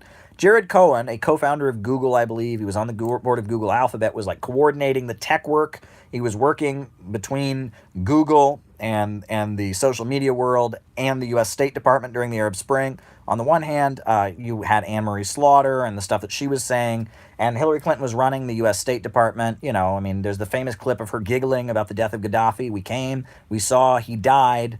It's pretty clear that yes, yes, social media had a lot to do with the Arab Spring, and it was intentional, and that Hillary Clinton and her State Department was deeply, deeply involved in it. I think there's no question about that. Now, someone's saying Egypt and Tunisia were actually incredibly corrupt. Sure, and I'm not saying the Arab Spring was completely a conspiracy theory. I think the reality, is that something was going to blow in a lot of those countries, right? That the financial crisis had resulted in a lot of people being destitute, and that there was going to be some kind of social explosion, and that in a lot of ways, the Arab Spring, not in Libya, not in Syria, was a controlled release. It was like they knew there was going to be an uprising in Egypt. They knew there was going to be an uprising in Tunisia. They knew there was going to be an uprising in a lot of these countries. And the idea was that they wanted to have it be an uprising they could control. And having a lot to do with that, I believe, was having the fact that there was a man in the White House by the name of Barack Hussein Obama, right? And I'm not being racist by emphasizing the middle name. That was part of it, okay? So I don't know if people are familiar, but when Napoleon tried to take over Syria and Egypt back in the late 1700s, he put up posters everywhere telling everyone he was a Muslim. He said, that he believed in the Quran, that he was a true Muslim, that he was a follower, and he wasn't. But he was putting up those posters everywhere because he was trying to convince the Arab people that he was their friend and that he was working for them. And I want you all to imagine what would have happened in 2011 during the Arab Spring if there had been President George W. Bush in the office. I want you all to imagine what would have happened during the Arab Spring, say that there had been Trump as U.S. president. Right? Think about it, right? That it was so key that during the Arab Spring, when you had millions of Muslims out in the streets protesting and overthrowing their governments, that there was a man in the White House that the perception existed that he was friendlier to the Muslim community. That was key. And he wasn't friendlier to the Muslim community. But that perception existed. The fact that he was constantly being accused of being a Muslim by the right wing in the United States, the fact that he'd been to a Muslim school, the fact that his middle name was Hussein, the fact that he, that he had met with Edward Said, the fact that he didn't like Netanyahu, all of that was so key in the Arab Spring, right? That especially because the bulk of the Arab Spring were rural folks from the countryside who were deeply religious coming into the cities because they couldn't get work because there was a drought. There was a drought. That was the biggest factor in the Arab Spring. It was a big drought. And there were all these rural folks coming into the urban areas who were the rural areas in the Middle East are very, very deeply religious. Urban areas, not so much. You had these rural folks coming into the cities, deeply religious, hungry, destitute. In Egypt, they were living in graveyards. They're hungry folks, and they started revolting. And it was very key that they revolt because it very well could have turned into a bunch of 1979 Irans all over the Arab world. Right? I mean, Iran's Persian, they're not Arab, but all over the Arab world. And Iran even predicted that. Notice the Iranians talked about an Islamic awakening throughout the Middle East, right? They were actually hoping that this would be an uprising against Western imperialism and capitalism. It didn't turn into that.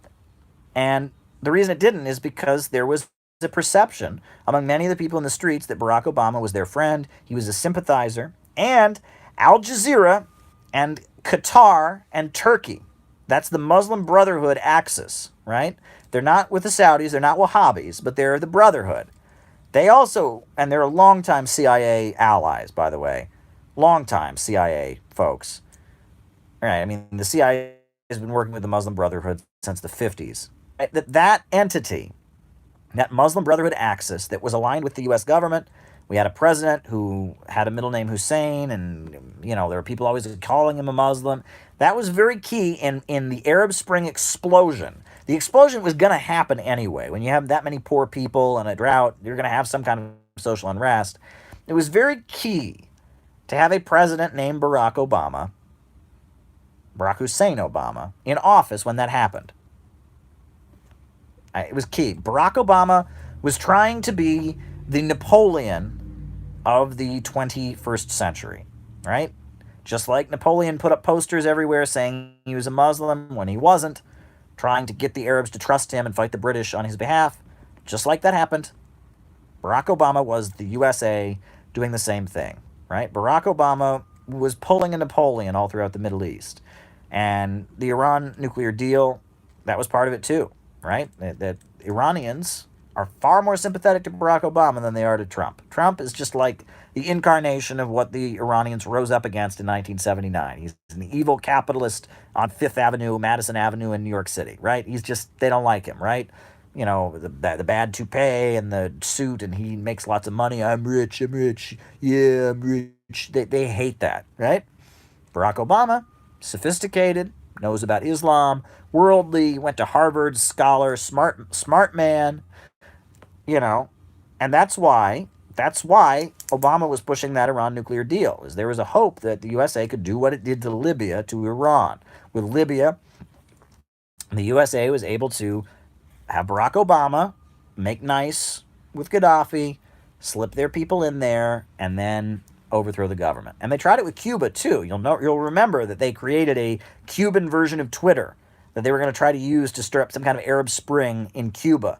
A color revolution. They tried it. It broke, but it failed. Right? It was exposed. But they tried. They've tried very hard to pull off some kind of Arab Spring in Cuba at the same time that Obama was up there making nice with them. Obama was all about soft power. He was all about working with the Muslim Brotherhood. He was all about talking nice to the world while we manipulate and use soft power. Trump, on the other hand, peace through strength. He's with the military. It's a long-standing rivalry between the CIA and the Pentagon. That's a long-standing in the history of U.S. foreign policy, that rivalry. But hey, I can talk about whatever folks want me to talk about. Plenty to talk about and discuss here. I wanted to mention, for those of you that are new, tweet out this conversation. Put it on your Twitter, put it on your social media, put it on Facebook. Bring people into this. Make this a bigger chat. Make it a bigger conversation. Be sure that you're subscribed. Be sure that you are subscribed because, I know there might be some funny business going on. So if you haven't subscribed, make sure that you have subscribed to this channel because that's very, very important. I keep selling my book, Getting Rich Without Capitalism. Jacob Maxey, who I see in the comments, wrote a beautiful review of it, my favorite review on Amazon.com. But I keep selling it. People keep buying it. People like that book. I'm working on another book that should be coming out soon. Don't want to say too much about it. I think it'll knock your socks off. I'll say that much about it. But I do want to say that, people keep buying this book, Getting Rich Without Capitalism. And I'll say this now. I wrote the title, Getting Rich Without Capitalism. Fort Russ did a great review. That is true. They did a great review for Fort Russ. Really liked it. Jacob Maxey wrote a great review as well. There have been some others who've written some nice reviews of it. And I wrote the book and I gave it the title I gave it because my hope was that just the name would confuse people, right? Because there's this notion that socialists are against wealth. Socialists want everyone to be poor. Socialists, they believe that people shouldn't have money. And so I called it Getting Rich Without Capitalism. And I wanted someone to see that on the shelf at their bookstore and go, what? That can't be, that was my thinking. And I wrote an introductory essay in which I laid out a case for what socialism with American characteristics would look like. And then I had a whole bunch of my work in there talking about different issues geopolitically as well as domestically in the United States. And, it's a popular book and it keeps selling. I keep selling them. I get on there every day. I see I've sold another copy. So people are buying it. People are liking it. And I think that's great. If you haven't gotten a copy, be sure to get your copy because, it was a hit. I've done readings of it here on YouTube Live before. I'm not going to do that today. But, it's a popular book and it struck a chord. And again, it points to the uniqueness of all of this. On the cover of my book, I put, one of these high-speed trains from China, right? The train that can go the fastest in the world of any train, right? You've got trains in China that can go faster than any other train. They're all built by a state-run corporation, the China Railway Corporation. Again, everything that you learned in school about how, you have to have capitalism, doesn't work. Now, JT24 is saying, I hope that book makes you a millionaire, Caleb. Well, that would be nice, but there you go. And Dante Solano says, I gave a copy to my neighbor. Well, good for you. I'm glad you did that, The book continues to sell. People want to hear this message. And it's not the brand of leftism that you get anywhere else. It's a unique kind of thing. And we need more and more of that. I am deeply, deeply perplexed. I think we're at some kind of weird historical turning point in the United States. I really do, because things are going in a very, very strange direction. There's all this talk of societal collapse. I don't really want to go there. But I feel like collapse is the result of endless deconstruction. If you just deconstruct and deconstruct and deconstruct, eventually you're going to have a collapse because there's nothing left. Everything's been torn apart. And that deconstruction by itself is not revolutionary. That's not the essence of what things should be about. But what else do we have on here? When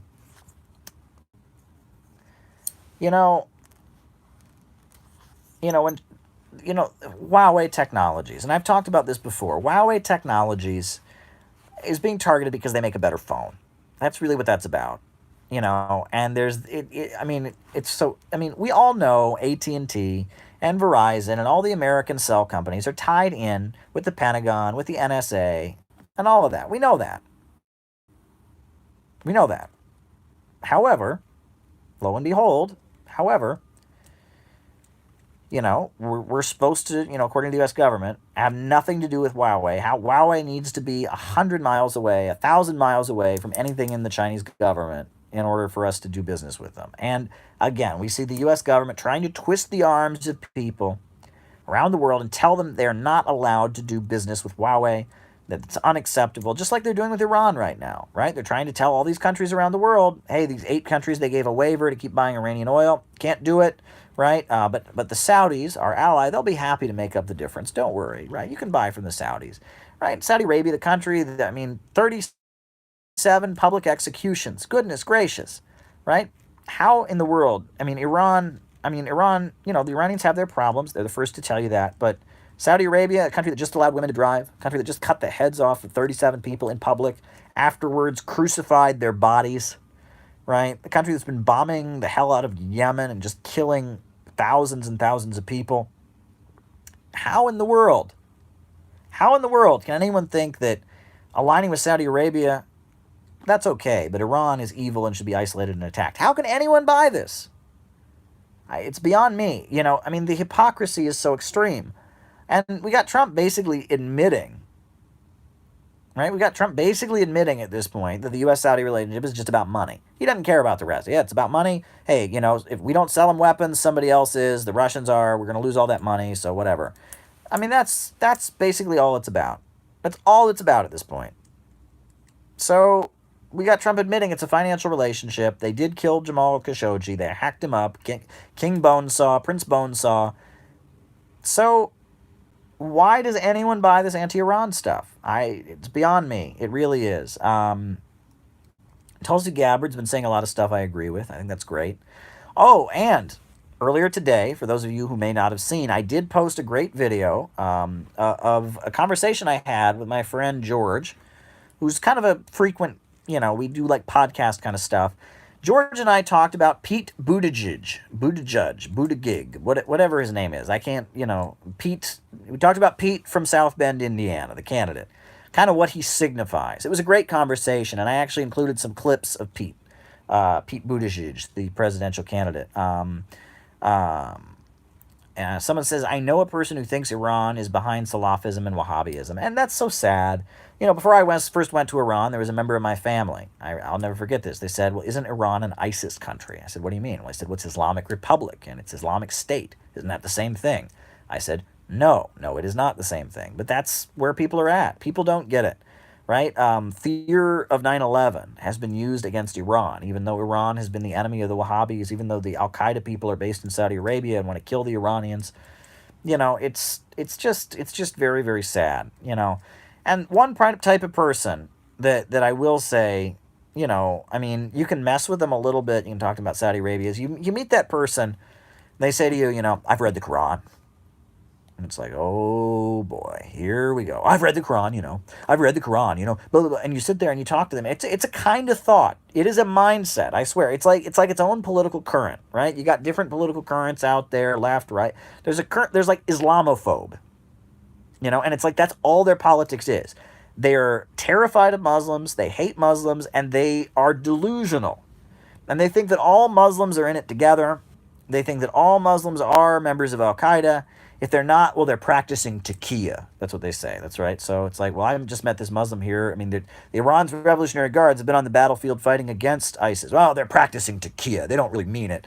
it's just this thing that really means that they can say they're not Muslims if they're not, or they can break the rules, or. So it's like, you got these people and you talk to them and they're just raving Islamophobes. That's all they're about. They sit there and they just, all Muslims believe blank. No, I've read the Quran. And, I don't know. I had a coworker that I worked with, a long time ago. And he was an Orthodox Jew. And he was one of these individuals who really thinks Muslims are all out to get us and all out to kill us. And he was sitting there.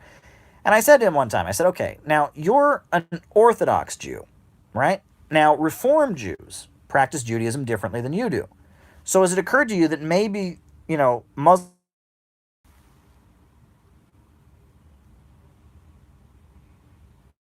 right? Only Orthodox Jews were actually practicing Judaism. The rest were phonies faking it. And that all Muslims who actually are Muslims would practice terrorism and Al-Qaeda. And I said to him, look, I said, no, coworker of mine, I said, you practice Judaism in one way. You interpret, the Torah saying one thing. Is it possible that some Muslims could interpret the Quran and the Hadith as meaning something else? And it didn't occur to him. It's like all Muslims are all part of a big conspiracy. It's ridiculous. It's absolutely ridiculous. And you talk to these people and it's like, I've read the Quran, okay? I've read the Quran, and they're like, and anything associated with Islam they think is terrorism. And it's like, it's almost like after 9/11, the world, they would feel this way. And all right, Jenny Lynn's saying Sharia law. Oh, they love that, right? Sharia law is coming here. They're going to impose Sharia law. Yeah, right. In New York City, where you walk through Times Square and you see naked women everywhere. They're going to impose Sharia law. I think that's going to happen. And they just say this, and it's just like they're out of touch with reality. And it's like after 9/11, it gave them some permission. It gave them somebody they can be afraid of, somebody they can be mad at. And it's really sad. It really, really is.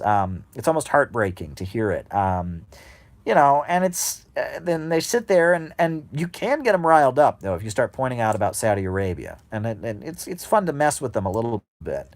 But overall, they're not very deep thinkers, right? And that you're just like, okay, not all Buddhists agree with the Dalai Lama and Tibetan Buddhism, right? Not all Christians, practice Catholicism. Right? There are different branches, different interpretations. Has it occurred to you there could be different? No. I mean, it's just, it is what it is. They're not very deep, and it's kind of sad. But then, you see other weird things, like the JASTA bill, that where there was a law passed that 9/11 victims have the right to sue Saudi Arabia. I saw liberals opposing that. Why would liberals oppose that? Right? The Saudis were complicit in 9/11. Read the 28 pages of the 9/11 Commission report. Right? I mean, there's quite a bit of Saudi misbehavior. There's quite a bit of Saudi stuff, going on there. But I heard liberals. There was a liberal friend of mine who said they couldn't believe how Islamophobic JASTA was. No, JASTA was not Islamophobic. Blaming Iran for what Al-Qaeda did. Now that is Islamophobic. But JASTA, finally, right? It was like the first time we saw anyone acknowledging that it was the Saudis who attacked us on 9/11, not the Iranians. It was like the first time, and then we saw liberals denouncing it. That was beyond me. That was really, really beyond me. Someone says Ben Shapiro is a terrifying concept. I ought to do another video of Ben Shapiro. I ought to do one. I did a video refuting Ben Shapiro. It was very, very popular. Here I am, Slovak Zizek'ing again. But it was very, very popular. And I think when that PragerU video I did was very popular as well. Someone's saying I should debate Ben Shapiro. I would debate Ben Shapiro. I would totally debate Ben Shapiro. But I tell you what I won't do. I'm not going to go to one of his events to get the microphone and, I'm not going to do that. I'll debate him. I'll debate him as an equal. Set up a stage, neutral audience. I'll do that happily. But, I'm not going to, there's so many videos of like, oh boy, I don't even want to get into that. Somebody getting on a microphone, and trying to argue with one of these people and getting talked over, and it's very, they know what they're doing. They're very, they're professional, and they, I will debate them the way I debated Augustus Invictus, right? What else is going on here? I would love to see that debate, says JT24. Sure, and I would love to do it too. I actually need to have another debate. I actually threw that question out on Twitter the other day. Who should I debate next? Because I enjoy debate. I really do. It's fun stuff. And I feel like, only through debate can you really get your ideas out there. And that so few opportunities are really, really there. So, I mean, I would do that at some point in the future. I'd like to do that. I don't want to debate Jason Unruh. I've had conversations with him many times, but I don't want to. Now, I don't know who Kyle Kulinski is. Who is Kyle Kulinski? Someone's saying I should debate him. I don't know who he is. Can someone tell me who Kyle Kulinski is? I will debate him.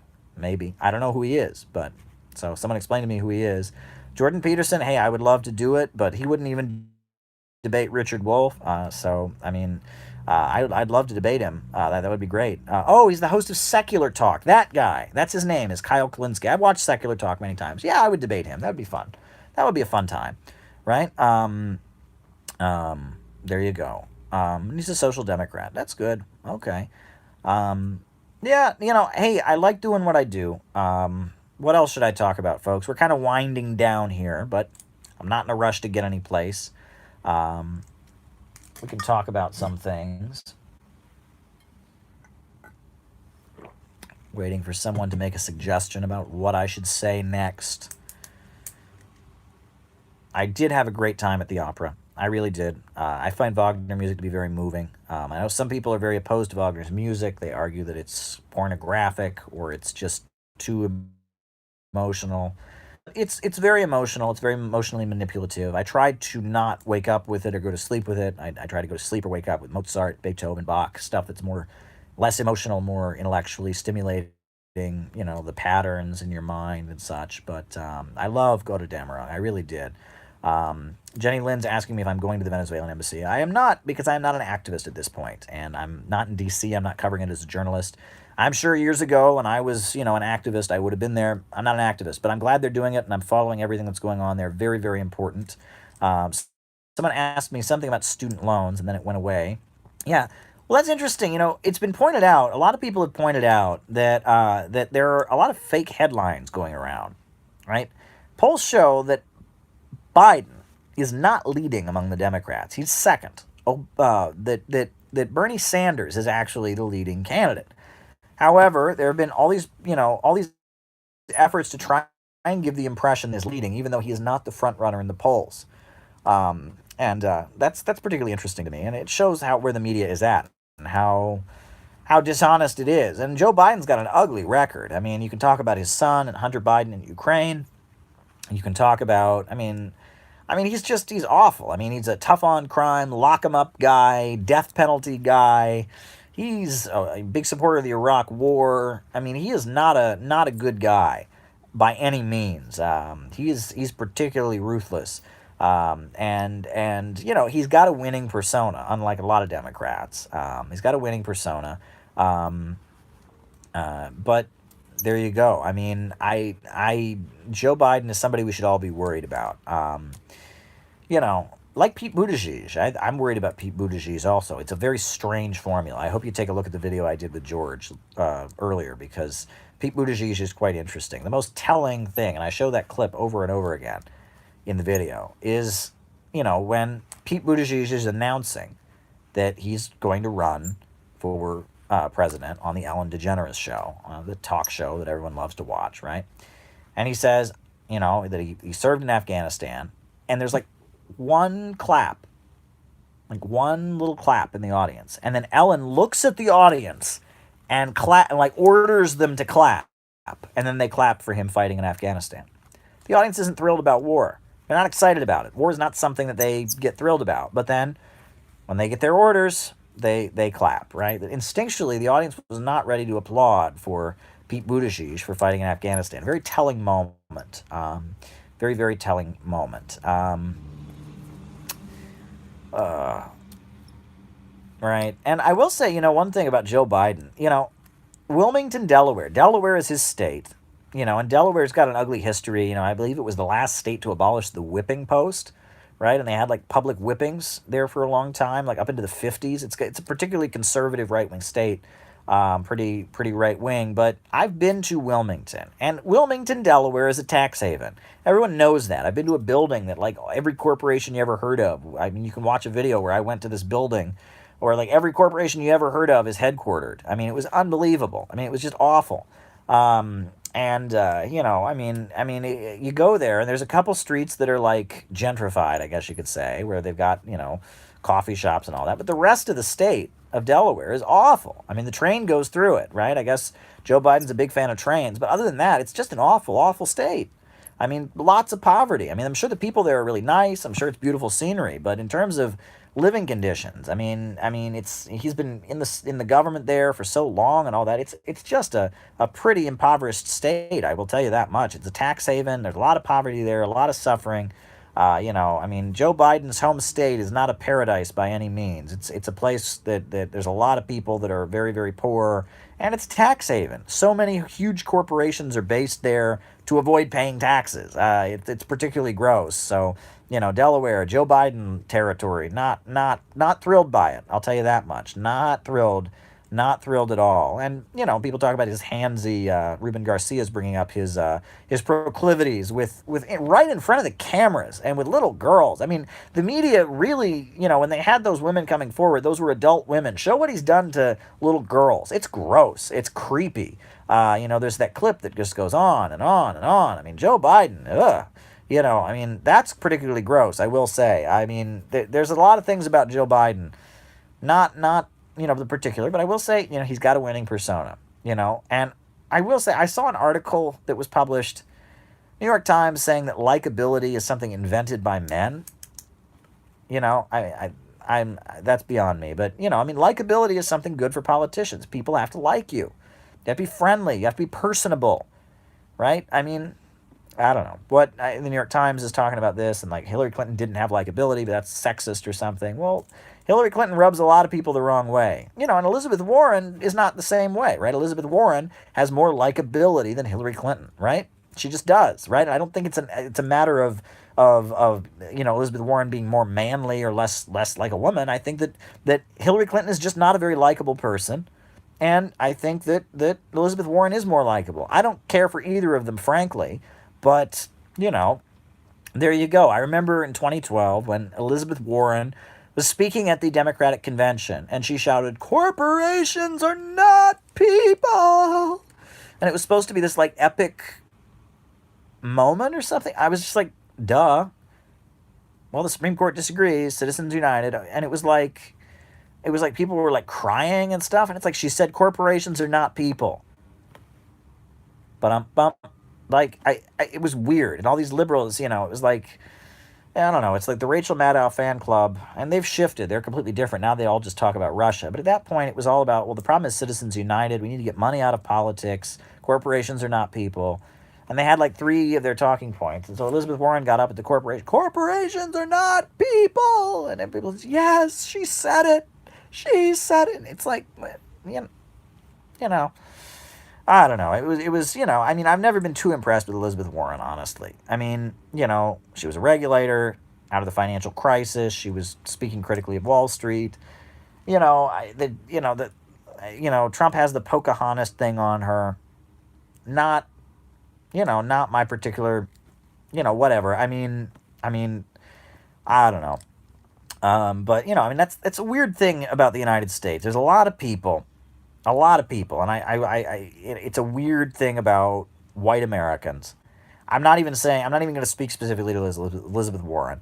It's a weird thing about white Americans. They want to be Native American, right? And there's actually a very good book by an actual Native American called Custer Died for Your Sins by Vine Deloria.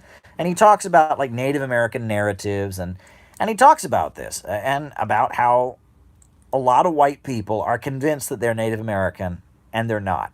And they go to great lengths to claim they're Native American. They have a family story about a Native American woman, a princess. She's always a princess, even though they didn't have like feudal titles. Yeah, and that she died tragically. She committed suicide or something like that. And after she, and they all want to prove somehow that they're Native American. And it's a weird, weird thing that white Americans do, especially throughout the Midwest, the South. and it's a weird thing, and that Native American tribes used to get, boatloads of mail constantly coming to them from white people wanting to inquire about their long lost relative, always a woman, who died tragically, that somehow proves they're Native American. And it's a weird, weird thing, right? And that it's like somehow by being Native American, what happened to the Native Americans, you're the victim, not the perpetrator. If you can prove that somehow you've got some ancestry and somehow you're more exotic if you're Native American. I don't know. I remember when I was like a little kid, of all things, there were 2-3 kids in my all-white school class who were trying to tell me that they were Native American. And they weren't. It was just whatever. I didn't know. I was a kid. But I remember like one of the things that we said, and this shows how far we've come, because nowadays kids would not talk this way. But I remember they were saying, well, you can tell if someone has Native American heritage by whether or not they can walk over sharp rocks. That's what we believed when we were kindergartners. And it was like a bunch of people in the class thought they were Native American somehow. So we were wondering, can they walk over sharp rocks? If they can walk over sharp rocks without shoes on, that proves they're Native American. So racist, so racist. But, it was silly. But it's a common thing among, American white people. They all want to think that somehow they are Native American. And, and there are people that actually do have Native ancestry, and that's a different thing. But it's very, very weird, and it's a strange thing. And Vine Deloria, in his book Custer Died for Your Sins, he talks about how, it's never, for example, it is never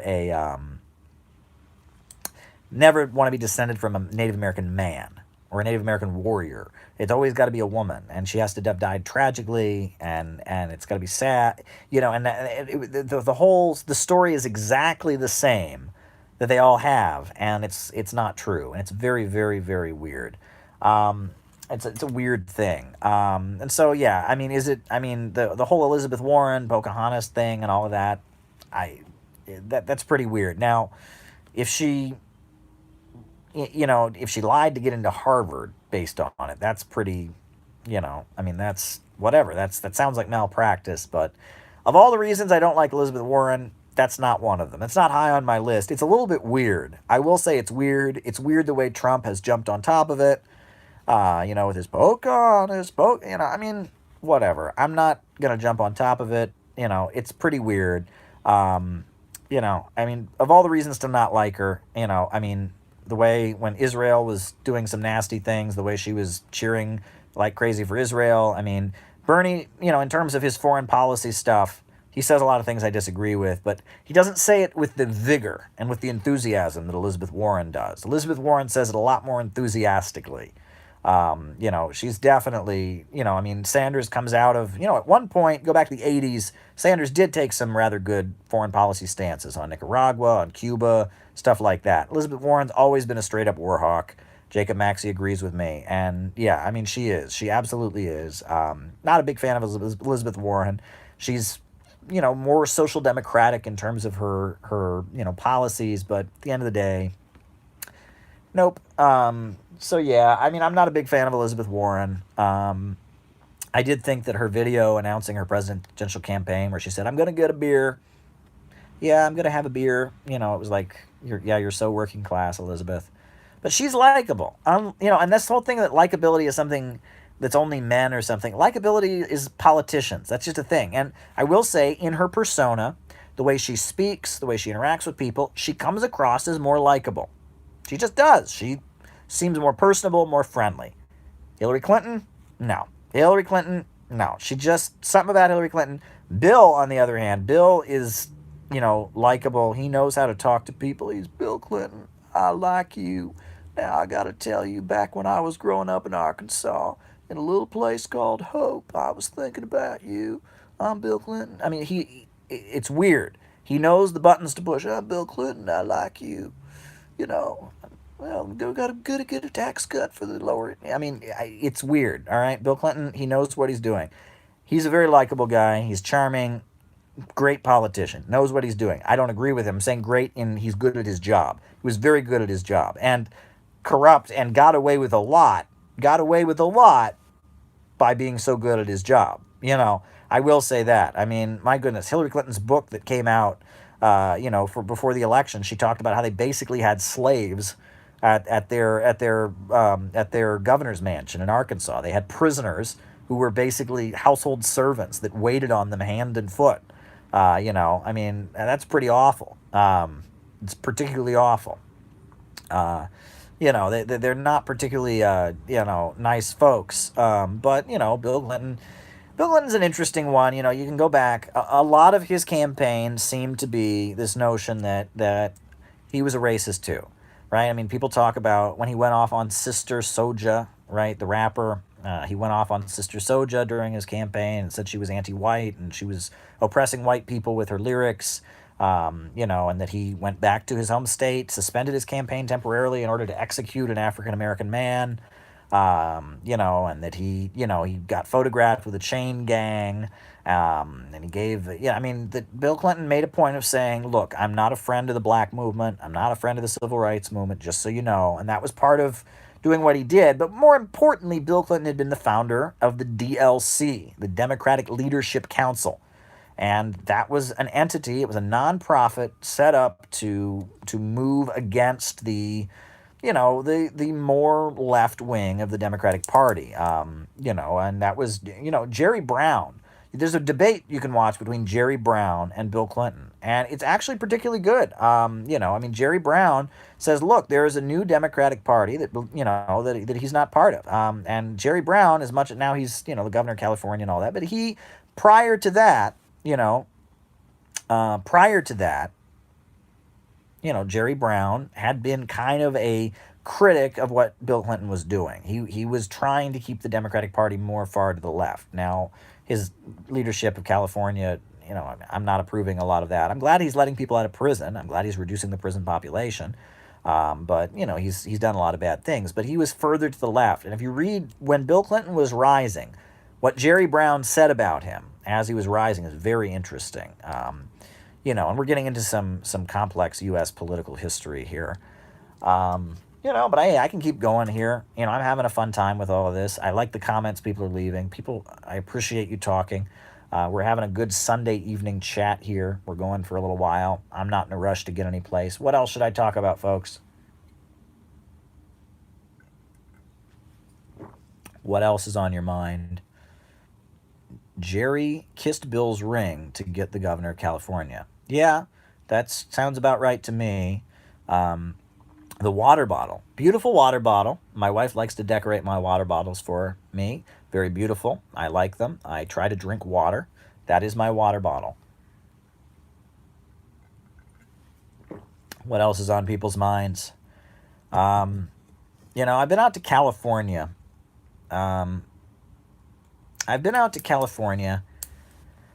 And I will say that, California has a unique feel to it. I haven't been out there as much as I should have. And if there's any of you watching from California, forgive me if I'm just completely, doing things wrong. But I feel like, there's like that kind of, there's kind of a more, even the politics out there, the culture out there. New York City is a very, very, people call it a very cosmopolitan, artsy, place, but it's not like LA. LA has its own flavor. It's more of a Wild West kind of place, and that when I was out in California, I did a story, I interviewed people from the California independence movement, and they argued that there's a California way, there's a California mindset. And I can kind of see that. I mean, I just got a whiff of it when I was out there, but it wasn't like any other place like in the USA. The fact that Hollywood is in California, that makes sense to me, right? The fact that that there's a lot of, new age religious groups out in California. That California is very much a hippie kind of place. A lot of hippies went to California. In the 60s, they used to talk about the left coast, right? And that California, it has, kind of a new agey kind of vibe to it. I can see that. But again, what do I know? The fact that Scientology, that's what blew my mind. When I was out in LA, how popular the Church of Scientology was. A lot of homeless people in California now. Big problem. Jerry Brown's been letting those people out of prison, but a lot of them just become homeless once they're let out. And there's a lot of people in California that are homeless, but, Southern California, you have to admit it's warmer there. If you're going to be homeless someplace, you want to be homeless someplace where it's warm. But yeah, and then I've talked about Dianne Feinstein and Nancy Pelosi and Harvey Milk's death and Jim Jones and all that weird stuff. My video on that, it's weird. That video got circulated, but I got some strange reactions to that. That's all I'll say about that. Now, someone's saying they steal votes in California. Well, I'd be curious to hear what you have to say about that. I don't know of any election fraud going on out there, but that's interesting to me. But yeah, listen, folks, I'm going to wrap it up.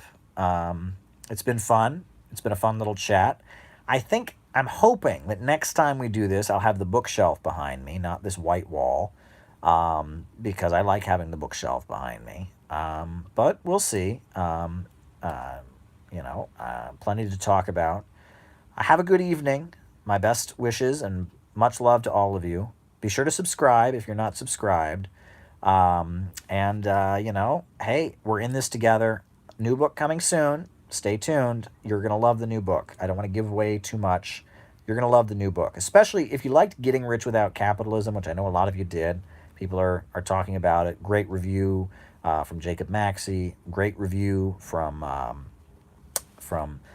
various places. Ran a great review. Fort Russ ran a great review of it. The Peace Report ran a great review of it. Great review from the Peace Report. If you liked Getting Rich Without Capitalism, my book, you're going to love this upcoming book. You're going to love it. I'm just telling you. There's some good stuff in the works here. You're going to love it. You're going to love it. So on that note, my best wishes to all of you. Have a good evening. Bye for now.